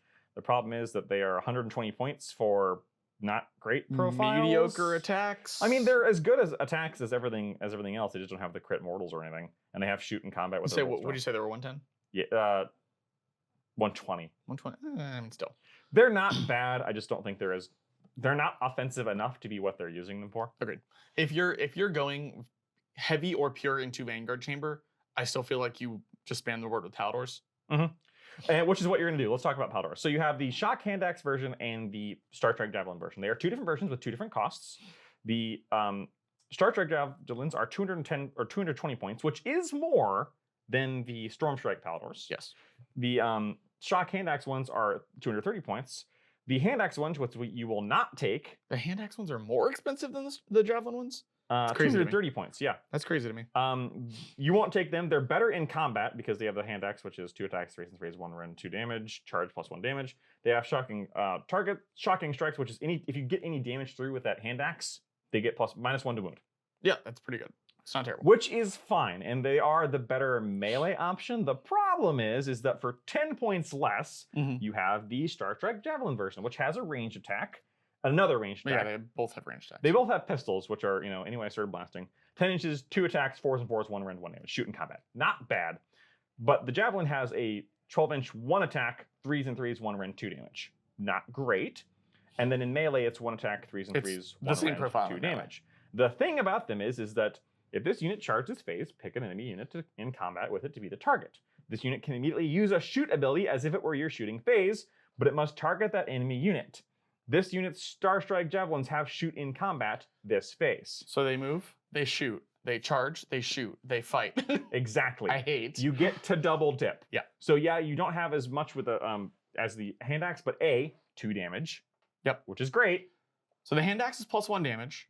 So it's damage 3 on the charge, and it's 2 attacks. Yes. Whereas the Javelins are 1 attack at ranged, then another attack at ranged with their ability, then 1 attack in melee. Yes. So they're slightly better. Like they pretty much add up. For slightly better. So it's slightly better for slightly less points. Yes. And why I like these guys better than Storm Strike Paladors is because they don't have reroll charges, but they have run and charge, which is often better. Run and charge on a 14-inch move. Run and shoot and charge. Why? Plus 2-inch movement. Run and shoot and charge. Same defensive profile. Yeah, these guys are better for 10 points more. Yep. I think they're absolutely worth it. Yeah, no, I think they are my dollars the best thing in Vanguard. And nothing has to die for them to get that ability. Correct. I don't know if they're the best thing in Vanguard because of what we're going to see next, which is something that is a role that no one else fills. No. It's the gun, you dolt. So that's if you have stock in Paladors, which I do because I love those models. Yeah. You're eating well. Mm-hmm. Then you have the Raptors. You have 2 raptors. You have the one you will use and the one you will not. The Hurricane Bolt gun is bad. Yes. It's just bad. It's, I mean... 4 attacks, 3s and 3s, no rend, 1 damage, crit 2 hits, +1 rend against infantry. The whole point is that if you shoot something, everything else in the Vanguard chamber gets wound +1 to wound in combat. So that means these guys are wounding on 2s. It does, but they're only 12-inch range. They're only 12-inch range. How many points? Anti-infantry +1 rend. 100 points for 3. Okay, 100 points. But only 2 health each. Considering I think Vanguard Raptors are almost double that. Yep. Though the reason Vanguard Raptors with long strikes, because they're both Vanguard Raptors. Yeah. So Vanguard Raptors with long strikes are 180 points, not double. They have a big gun, the big iron on their hip. It's 18-inch range, 2 attacks, 3s and 3s, 2 rend, 2 damage, anti-hero +1 rend, and crit auto wound, and a bad melee weapon. Yep. And then they have headshot. If this unit does not use the movement ability and was not set up, it can ignore guarded hero. I'm gonna be real, I forgot they had that. Oh, that's real stupid. They're Giselles. They're Giselles. These are Stormcast Giselles. They're not quite as good as Stormcast Giselles because Giselles have more buffs you can put into them with Scryer. Yeah, agreed. But they also, because I think Giselles hit on like, what, 4 normally? Yeah, they hit on 4s, they go down to 3s if they stand still. Now, Giselles wound on 2s, though. I don't actually know. About these guys hit and wound on 3s. No, they wound on 3s, they get +1 to wound from the Scryer thing. Right, that's it. It is easier to buff Giselles better. Yes. These guys work independently, though. They don't need anything. They just shoot heroes in the face. Yep. Now, you only get that ignoring...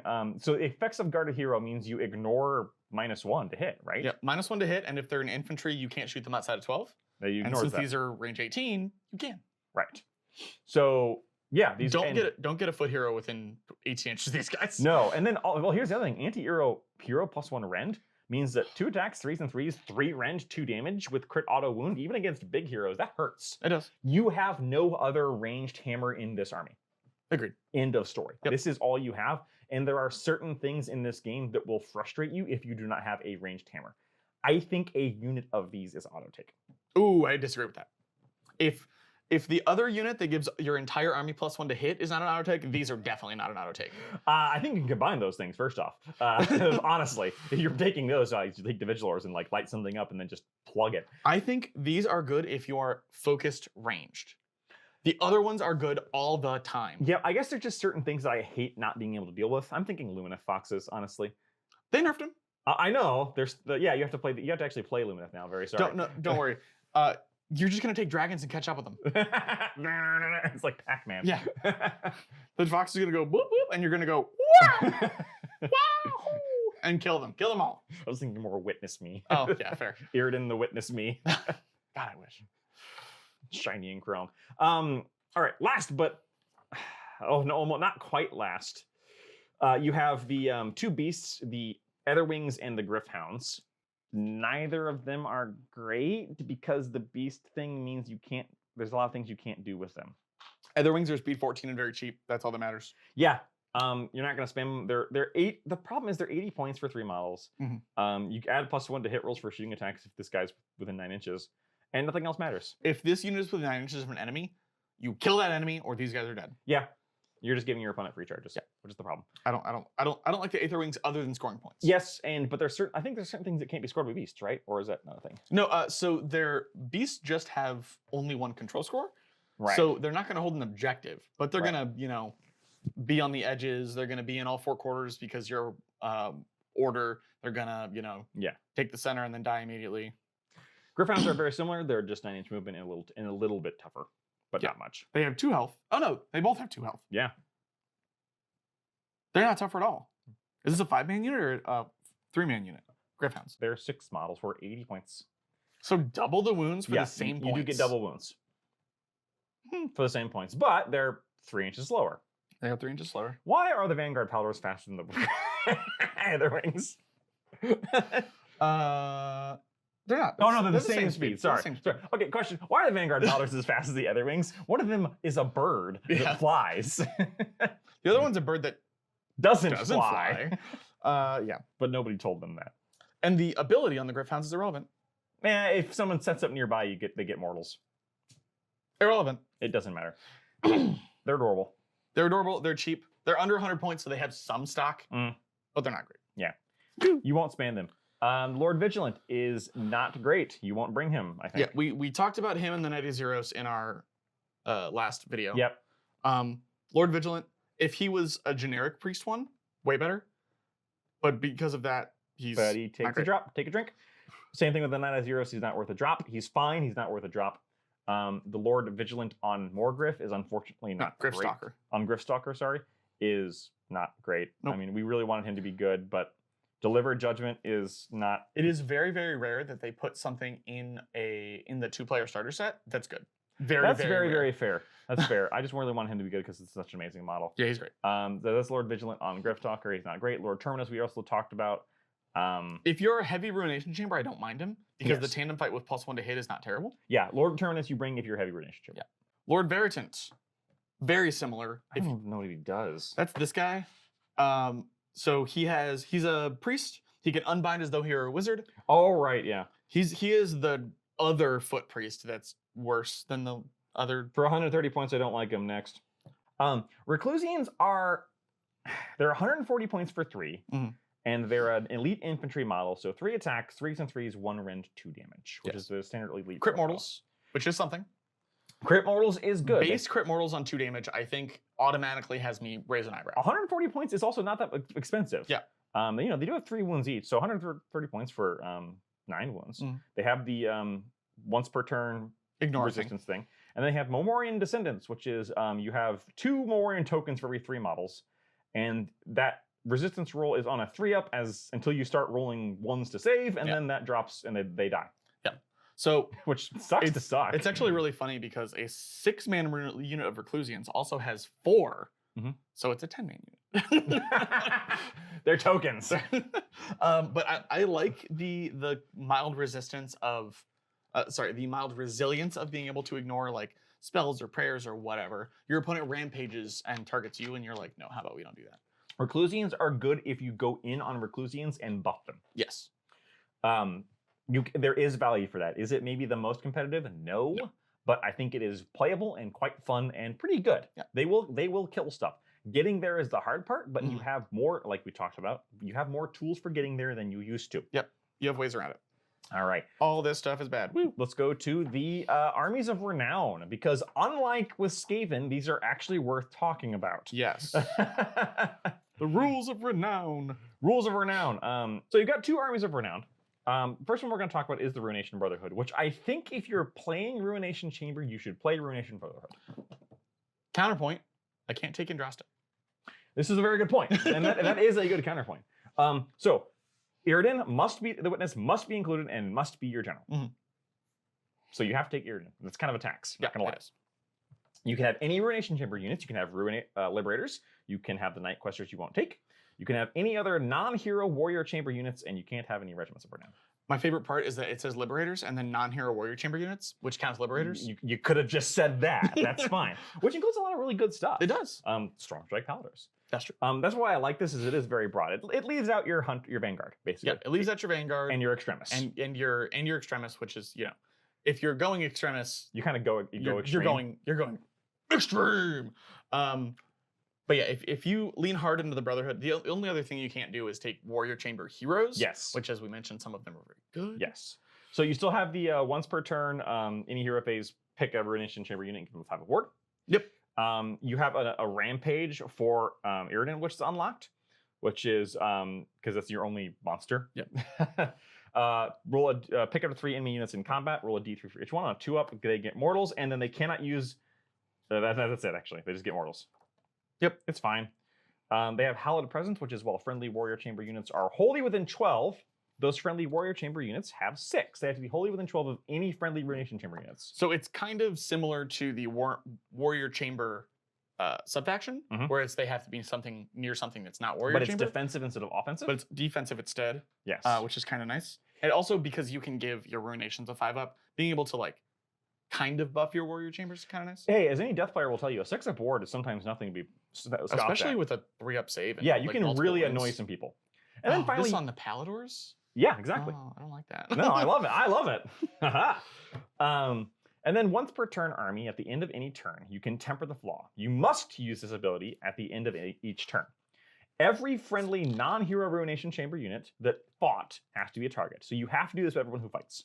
Yep. For each target, pick one of the following effects.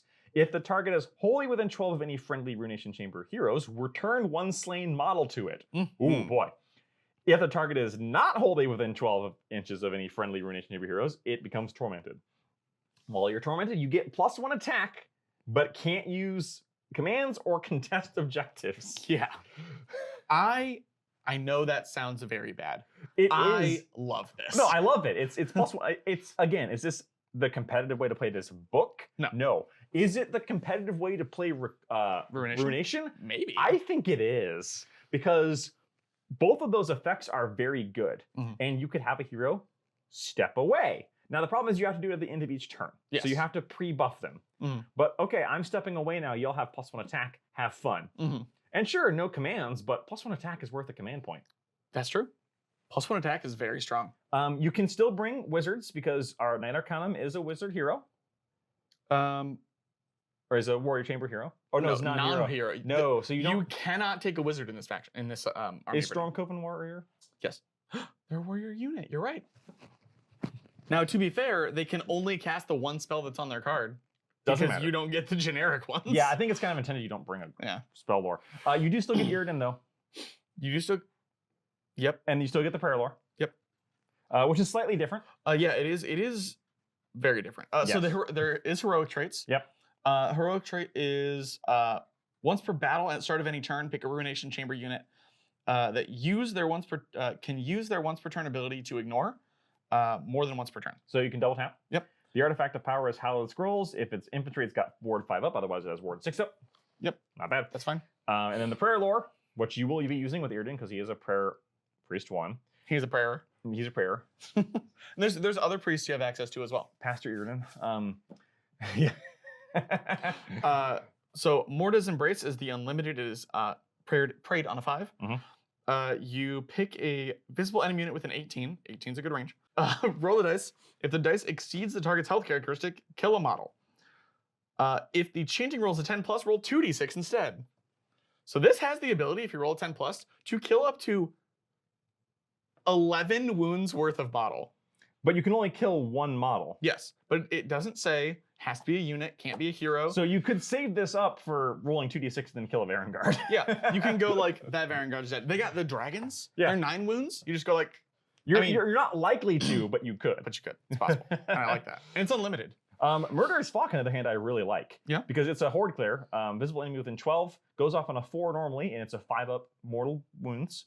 But on a chanting roll of 10 up, inflict 1 mortal damage on the target for every 4 up instead. Yeah. That's really good horde clear. That is really good. It's literally... it's one of the better horde clears that we've seen. It's a reference to in Warhammer Fantasy, a spell called Flock of Doom. Yeah. Which was literally a bunch of crows. Yeah. I don't know if you can tell, but there's a slight crow theme here in the Ruination Chamber. Caw. And lastly, we for their prayers, we have Raven's Flight, which is prayed on a 4. Pick a visible friendly unit wholly within 12, add 2 to the movement characteristic. Yeah. And if it was chanted on an 8, they can also run and charge. Useful for getting your very slow Reclusians into the battle. Yep. And not much else. I think that it's a good army for renown. Yeah, I agree. I like it a lot. I like this one better than either of the Skaven ones. Oh yeah, the Skaven ones are god awful. Yeah, they're terrible. This gives me hope that the rest of them in the coming books will not be god awful, because I was worried. Speaking of which, I like this one too. This is Armies of Renown, Heroes of the First Forged. Did you like playing Hero Hammer? This one is hilarious to me. This one is playing Hero Hammer in the year of our Lord 2024. Yes. You play this army and you have to include Bastion, who gets War Master and must be your general. Yep. You can also include the Selson Prime, Karazite Ascard, Krondus, Son of Dragothian, Yndrasta, any Warrior Chamber hero, Praetors, Annihilators, and that's it. Yep, your units are Praetors and Annihilators. Your units are Praetors, Annihilators, Warrior Chamber heroes, and Dragon Brothers, Selson Prime, Yndrasta, and Bastion. So you're not bringing Selson Prime. So what this means is you're bringing Bastion, Yndrasta, whatever heroes you need, because Lord Relictor is a Warrior Chamber hero. Yep. Knight Arcanum is a Warrior Chamber hero. If you don't want to bring Krondus, and you're going to bring one of them. Yeah, this is the way to play Hero Hammer. So here's my problem: is it doesn't take away the list building thing we've been talking about the whole No, time. God, you will have so many drops. You're gonna have so many drops. You're Yeah. gonna be like, Each hero you bring is another drop. I have no units. I have 7 drops. So the reality of what you're going to do is you're going to bring Bastion and you're going to bring a couple heroes, and you're probably going to still stick at 3 or 4 drops. Probably. Which is still more that you're probably not going to get to pick first turn. But yeah. And what abilities do you get? Well, you still have Science of the Storm. Yep. And the Celestial Realm. Which it should be noted that the Ruination Chamber one doesn't have, so you Correct. can't teleport. Everyone starts at the same. You can still teleport using your terrain. That's true. And you still do get the terrain, because it doesn't say you don't get the terrain with these. So yeah. There is another one, for reference, there is another one that specifically says you do not get the terrain. So these don't say that, so you do. Yeah.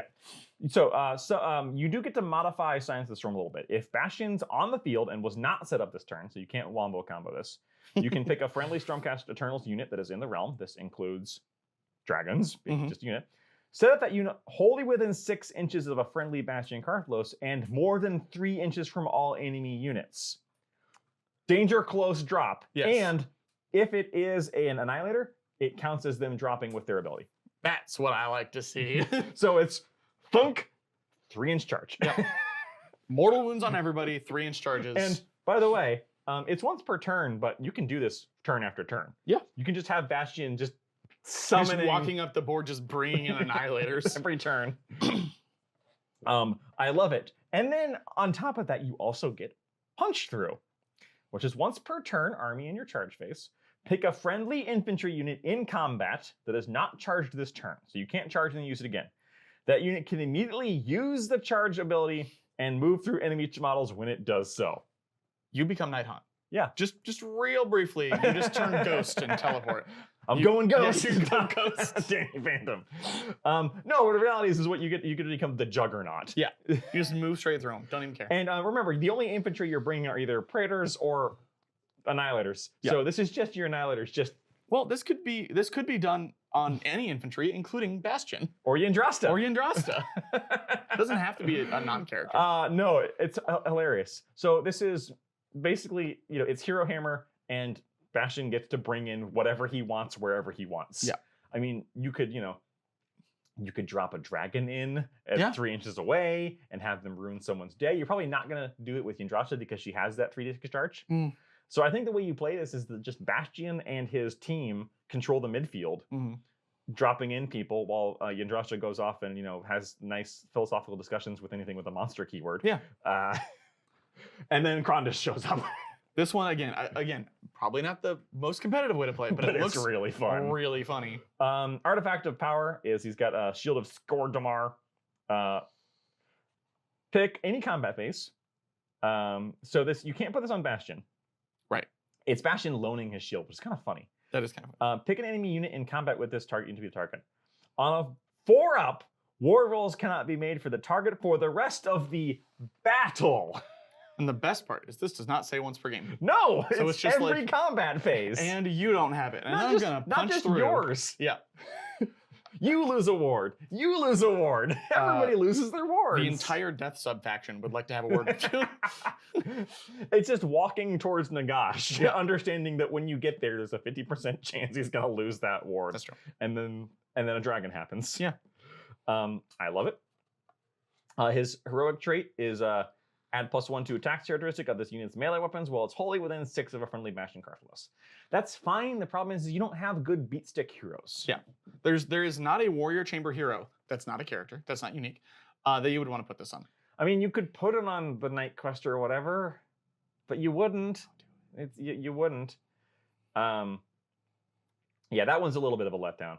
I mean, you get it for free. Take it. Who cares? You do get two spells to cast with Krondys or your Knight Arcana. One of them is Storm's Wrath, which is you pick a friendly first forward wizard, blah, blah, blah, pick up to 3 invisible enemy units within 9 inches, and D3 mortals on each one. So you can do up to 9 mortals on a 6. Pretty good. It's not unlimited. Your unlimited one is Wreath and Storm, which is... You've been talking a lot. Let me talk. That's what I said. Cast on a 7. Sorry, I'm just so excited about this. Pick a friendly Stormcast unit wholly within 12 inches of the wizard. For the rest of the turn, each time you make an unmodified save roll of a 6 for a combat attack, inflict 1 mortal wound after the fight has been resolved. So it's splashing back mortals on 6s. Sure, whatever. It's fine. It's unlimited, so if you got nothing else to do. And there is no manifestation lore. They did not put a manifestation in here. Yep. They didn't just definitely put Everblaze comment in here to insult me. So it's really weird that they wrote manifestation lore here, but below it's just empty. Yeah, just nothing. It's just a giant middle finger that says cast on an 8. Seriously, of all the manifestations to pick, you picked the worst one. This should have been if this was the dais, I could see it. I could at least see it. It's not great, but I could see it. But I could see it. And then they have a prayer. What is the prayer? It is four to pray. Pick a visible friendly Stormcast Eternals unit wholly within 12. Add 2 to the move characteristic for the rest of the turn. If the chanting roll is a 6+, you can pick a second target. So you can pick 2 things to get +2 to movement. Yeah, that's fine. It's all right. I go to Cheers 4 to pray. It moves your slow Annihilators, Praetors, and Bastion up the board faster. Yes, what you want. Yeah. All is there a good priest? Lord of Elector. He's got the warrior keyboard. Oh, he's warrior. He's warrior and ruination, baby. He's both? Hell yeah. Yes. Sign me up. Yes. The 2 regiments of renown, neither of them are particularly interesting. Nah, I They're don't like fine. We're not even going to talk about them here because you can't bring them in Stormcast. You can only bring them in It's true. other models. One of them has Paladors and Hunters. The Paladors are great. The Hunters aren't. The other one has Stormdrake, and it's literally just a Knight Draconis and 1 Stormdrake guard with 1 model. It's literally just you use that box to build. Buy a box and make 2 models. Yeah, and it's 400 flipping points. It's not worth it. And $120 or whatever. Yeah, don't take it. Yeah, it's bad. And that's it for the marathon God. I need a nap. of Stormcast. Why did we do this with Stormcast? We shouldn't have. Because it's important. We bring the information to the people, Mitchell. So overall, I think this is a better book than Skaven. Yeah, me too. Unfortunately. Like my heart does not lie. My heart lies with my rat folk. But I think this has slightly better internal balance. Yep. At the cost of the list building being the worst thing we've seen so far. We've God only seen awful. 2, but Yep. this is the worst one we've seen. I'm including the faction packs. Yeah. Slaves is one to of the Darkness worst. is next, and oh god, I hope it's better.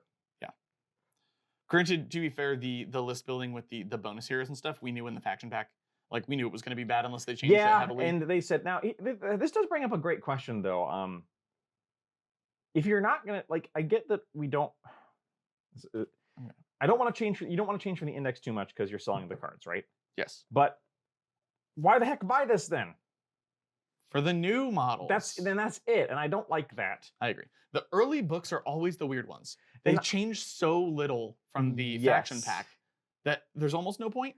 I would rather they changed more. Yeah, me too. Screw the stupid cards. Just don't sell the cards then, and give me something exciting. Oh, don't worry. They sold cards when the faction pack came out and when the book came out. Right. So everything's fine. Give me something exciting. Give me something more exciting than this. This book is fine. Book's fine. It's it's just the list building really sucks. It does. It's not fun. I guess. The regiments, the armies of renown are obviously miles better than the Skaven one. Yeah. Which I love that we actually bothered to talk about this time. Yes. A lot of the new units aren't great. Yeah, they're too expensive. They're too many. I do think that a lot of the problems with this book can be fixed by points. I agree. A lot of the internal balance. The number one thing they should do is make half your freaking foot heroes into bonus heroes. Yes. They are unplayable or without make that. them conditional bonus heroes. You don't have to make them all easy to take. No. But they should be more conditional bonus heroes. Like Skaven has more conditional bonus heroes than these guys. Yeah, which is insane because they barely have any either. Like the Warrior Chamber one should have the Warrior Chamber stuff, and the Vanguard one should have the Vanguard Lord stuff. Call it anything good. should be able to take a knight anything within their same chamber. Yeah. Prove me wrong. That's the whole point. But there is 2 in the whole book, regardless of what chamber you are. Yeah, that part feels phoned in. It does. I don't like it. That's the only really disappointing thing about this book, I would say. Agreed. That and the manifestation lore sucks absolute griff butt. Even if you weren't comparing it to the other manifestations, they suck. Yeah. The Skaven ones were usable. Yep. See, there's a thing with the prayer lores. Because you don't have another generic choice, you just take them anyway. Which is how spells should be too. Change my mind. But you know what? But the fact that you can just go, oh, these ones are bad. Why would I ever take them when I have Primal or Morbid or literally any of the other ones. Like, or primal or morbid. Let's be honest. yeah, here. yeah, it's probably morbid. But the fact that you can just go, oh, I don't want these. Make the faction ones should be generically better than the ones that anyone can take, so that you are incentivized to take those. But if you have a plan, you can take the generic ones. Yep. They have not done that so far. Nope. Nope. Most prayer lores are not worth it. You mean No, manifestation lores? Yeah. Manifestation lores are not worth it. Yeah, the Skaven one they got the other way around, where Yeah. the Skaven ones are usable. They're just not nearly as good as the generic ones. You Because can use the Skaven ones if you have a plan. Yeah. Especially Bell of Doom. Bell of Doom has some play. Belgium to is it. good. But Horgast is better, I think. I might be misremembering. But anyway, Yeah, those two are the only letdowns. Yeah. Otherwise, like, we live in a world where the 4 basic foot troops Mhm. are all viable with each other. Yeah. Like, I think there's a clear better choice, but they're not too far out. no, they're not. They're all reasonably priced. Mhm. They all are like these are your poster boys. Mhm. They're all fairly generic. There's a ton of war scrolls in here, so you have to bounce them around each other somehow. And I think they did that pretty well. I think with the foot troops, they did a fairly decent job. They did The heroes are where it gets blurry. they fell down on the heroes. Yep. But otherwise, overall, I am pleased with this book. Me too. I think the book is overall has better internal balance than Skaven, Mhm. but does get let down a little bit in compared to Skaven as far as how fun it is to play with the different stuff. Interesting. Skaven still has the wacky fun to it. It does. I think this is Which gonna- they should. Yes. Neither of these armies are going to be top tier, but both of these armies will be what is lovingly called the fat middle. Mhm. I think you will still see a high 40, low 50% win rate with Stormcast. I think that you can pilot them very well. Yep. Probably Good better. players will do great. Bad players will do eh. And Stormcast will always have lower win rates because they are one of the poster factions, though not nearly as Exactly. badly as Marines. True. All right. Any final thoughts? Nope. That's it from us in this mammoth review of the Stormcast Tome. If you stuck for this long, thank you so much. We appreciate you. If you stuck for this long and didn't hit the like button, please do, or unless you're just upset with me, which is very, very reasonable, and I won't be if mad. you're still here, thank you. If you're still here and didn't like, not thank you. You know what? Honestly, thank you. I don't care. You stuck with it. You deserve it. Yeah. I'm not sure what we're doing next. The future is cloudy. It is. But when we do, you will of course get a notification from us. And until that time, Bye.